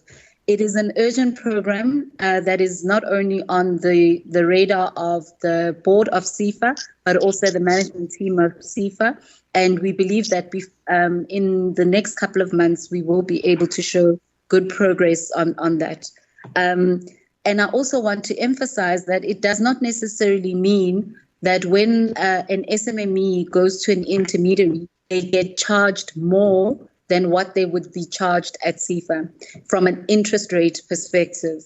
The interest rates that the intermediaries charge are actually capped by SEFA. So every single intermediary, when they are assessed for a facility, we assess their cost structure and we make sure that they do not overcharge SMMEs versus what they would be getting from SEFA. So we try as far as possible to make sure that the benefit of whatever interest that the intermediary gets from SEFA is passed on to the end user SMME. And then just briefly on as the chair of the board of SEFA indicated, we did need for a number of operational reasons to put a hold on normal SEFA business when we went into the hard lockdown at the I think it was the 26th of March. And that was primarily because our staff were not able to go out and do due diligences on small businesses. And now that we are moving to a level 3, or will be moving to a level 3, then the normal SEFA business will commence, and all those clients that pre the 26th of March were in the pipeline will be attended to. Our focus has been to ensure that we make sure that all the COVID relief funds, the SMME relief fund, the SPAZA support program, and others are implemented efficiently. To date, I'm happy to announce that we've approved 513 million. So that's 513 million on the SMME relief fund across 1,497 businesses from, essentially it was from when the scheme was launched on the 2nd of April until the 8th of May. So that is what operationally the SEFA team has been occupied with, and the process to ensure that all of those loans are contracted and dispersed is underway. Thank you, Chair. Thank you. Chairperson of SEFA, I done so that I. Yeah, no. Sorry, Chair, the last, sorry, there's a bit of a, we're running out of battery. If we run out of battery for the camera one, please forgive us. We are just going to pass on to the CFO just to deal with the issues that I highlighted that she was going to deal with. There's just a few issues relating to the impact of COVID on some. Yes. Can she quickly do that? Yes, Chair. Thank you very much.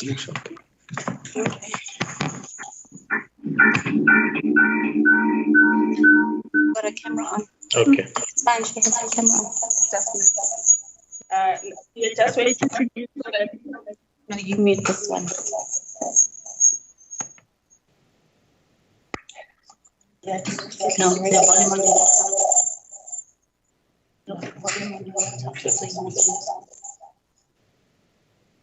CFO, can you come in, please? Yes. Can you come in, please? We're waiting for you. Dear members, we were trying to mute my laptop so that there's no echo. Apologies about that. I will be responding to the issue. I'll be responding to the issue regarding the financial sustainability of SEFA and the impact of COVID on our finances. As I said earlier on, the financials that we did present on were pre-COVID, so they did not have the impact of COVID, but I will just take the members through what we've done so far in terms of how SEFA's finances will be impacted. The first one is indeed on the rental holiday, the 6 months rental holiday that has been affected by SEFA. And the impact of that is that it's going to lose approximately 140 million in terms of our cash flow and collections. The second part that is going to impact on SEFA's finances is the impairments. The impairment rates that we are going to charge on the COVID-19 funds is higher than the normal SEFA business, with the impairment rate sitting at approximately 48%. The impairment rate overall will increase from 33% to 36%, and this increase over 5 years is going to affect SEFA with approximately 376 million over 5 years. In addition to those two, there's also payroll and staff costs that are going to increase over the 5 years. And those are really because some of the programs that we are entering into are going to be a long-term program. For example, the Spaza Shop program that we've just discussed, we will be hiring people because those programs are going to run not just over the COVID period, but they will run over a period of 5 years. What this has done is that it will have an impact on SEFA's cash correctly, as the member has said earlier on, and really the financial sustainability of SEFA. In year 5, we are approximating that SEFA will still be in a cash positive position, but will be in a position where we may run out of funds. So what we've done is that we have funds that we've been ring-fencing. Those funds, for example, are appropriated for SEFA's behalf. But what has happened is that the way that they were appropriated, they are supposed to be ring-fenced and reported separately. But we are engaging now with the department, and we're engaging with National Treasury through our board to try and have those funds coming back to SEFA's, so that even though we ring-fence the loan and the loan amounts and we ring-fence the programs, SEFA can use those funds not only to pay operating costs, but also for reflows back into the economy. I think I will leave it there from my side. Thank you. Person, are you done so that I can invite the DM? Yes, we're done. Thank you, Chair. Thank you so much. Maybe before the DM comes in, I'm mindful of the time, but I don't want to pressurize members. Honorable members, is there anyone who wants to make some follow-up before I hand over to the DM? Silence means concern. I'm happy. Honorable DM, can you come in on political issues? You don't have much to say because administratively they have responded very, very well. And thanks to your team, we really appreciate. Can you come in just to close the response from the department so that I can zoom to the next or last item? Honorable DM. Thank you very much, Chair. I'll do that, and I'm also very satisfied with how the questions of the honorable members were explained thoroughly. But a few things I would want to respond to. I would want honorable members, Chair, to appreciate the fact that South Africa has got one government and also has got facilitation process before cabinet approvals. That means the like-minded or those ministries that are mandated to work in a particular stream are always clustered, and therefore there's always collaboration and integration in approach. I will make an example of the fact that those ministers that are actually participating in the economic activities and programs of our country, they come together as a cluster.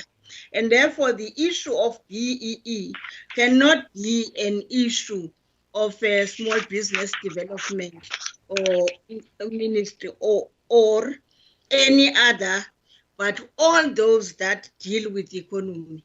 They have a particular uniform approach to matters like this one.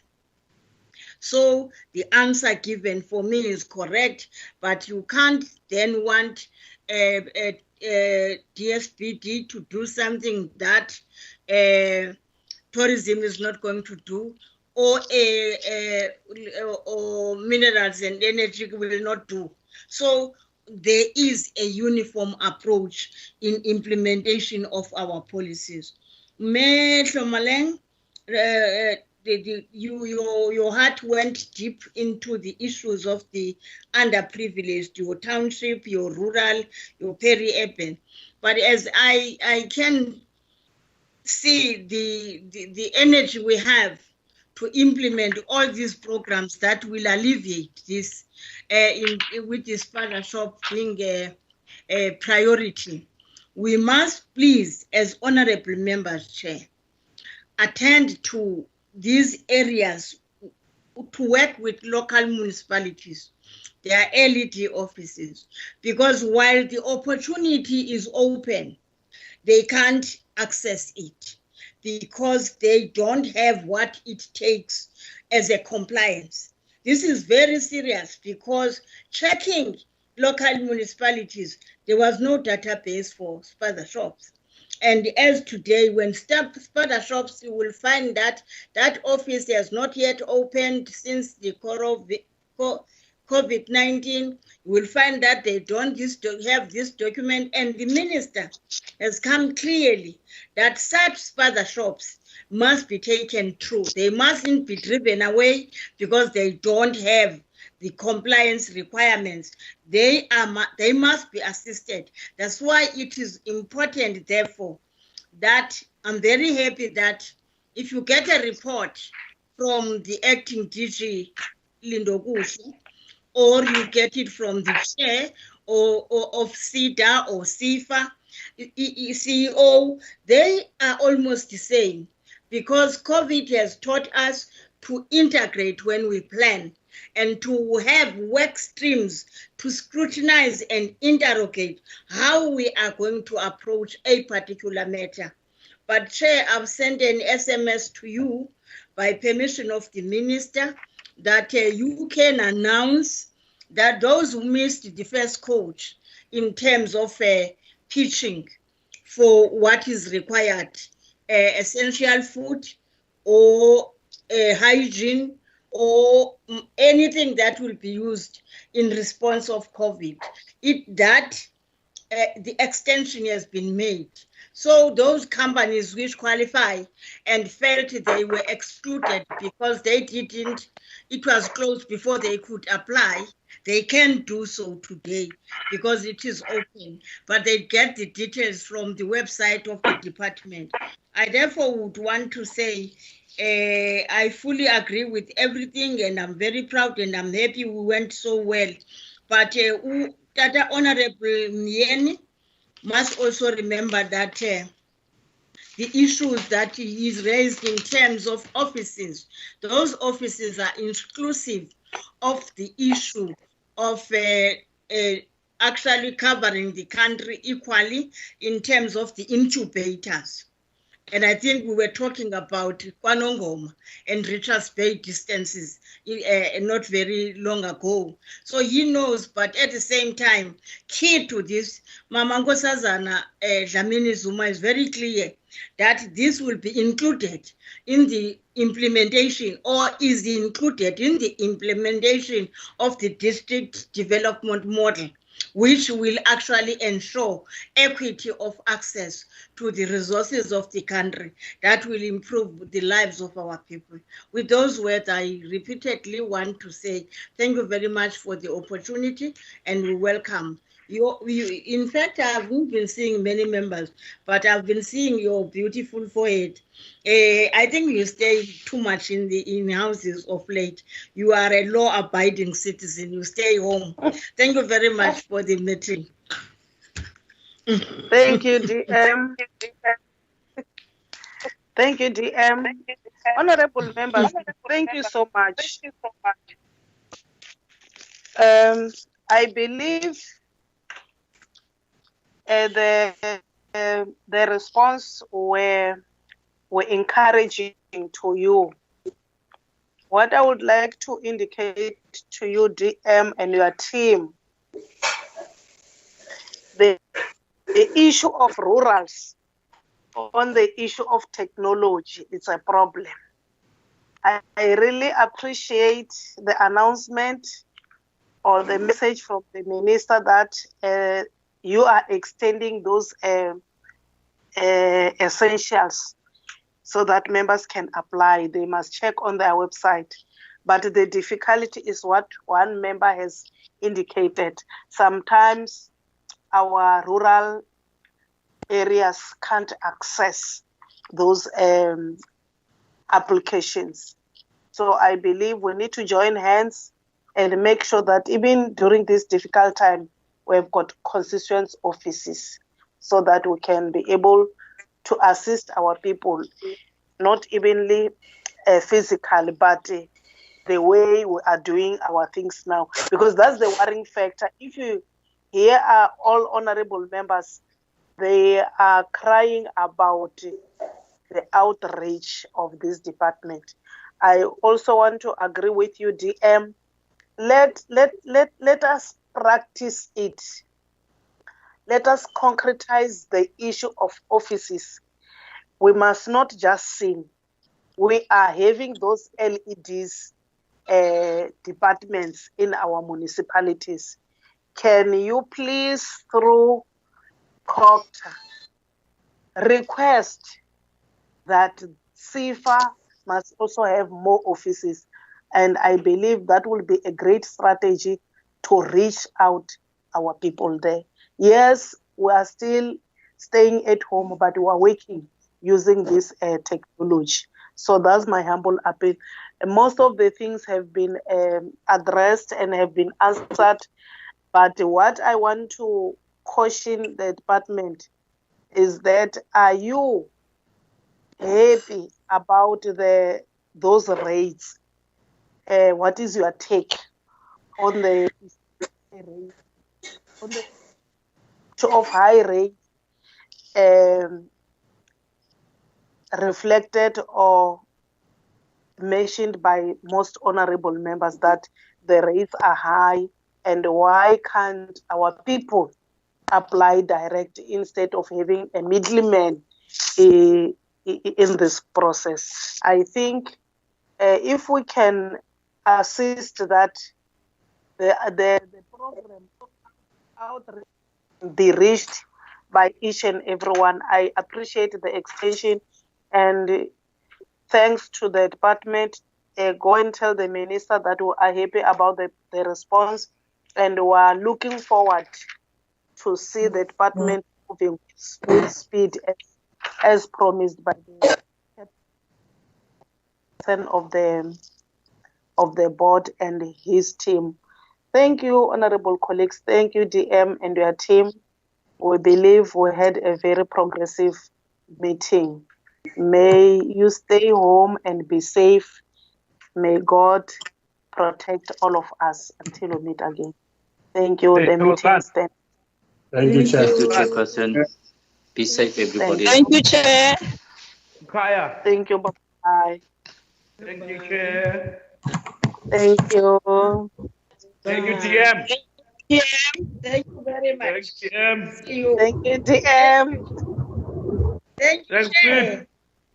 Thank you, Sis Lorraine.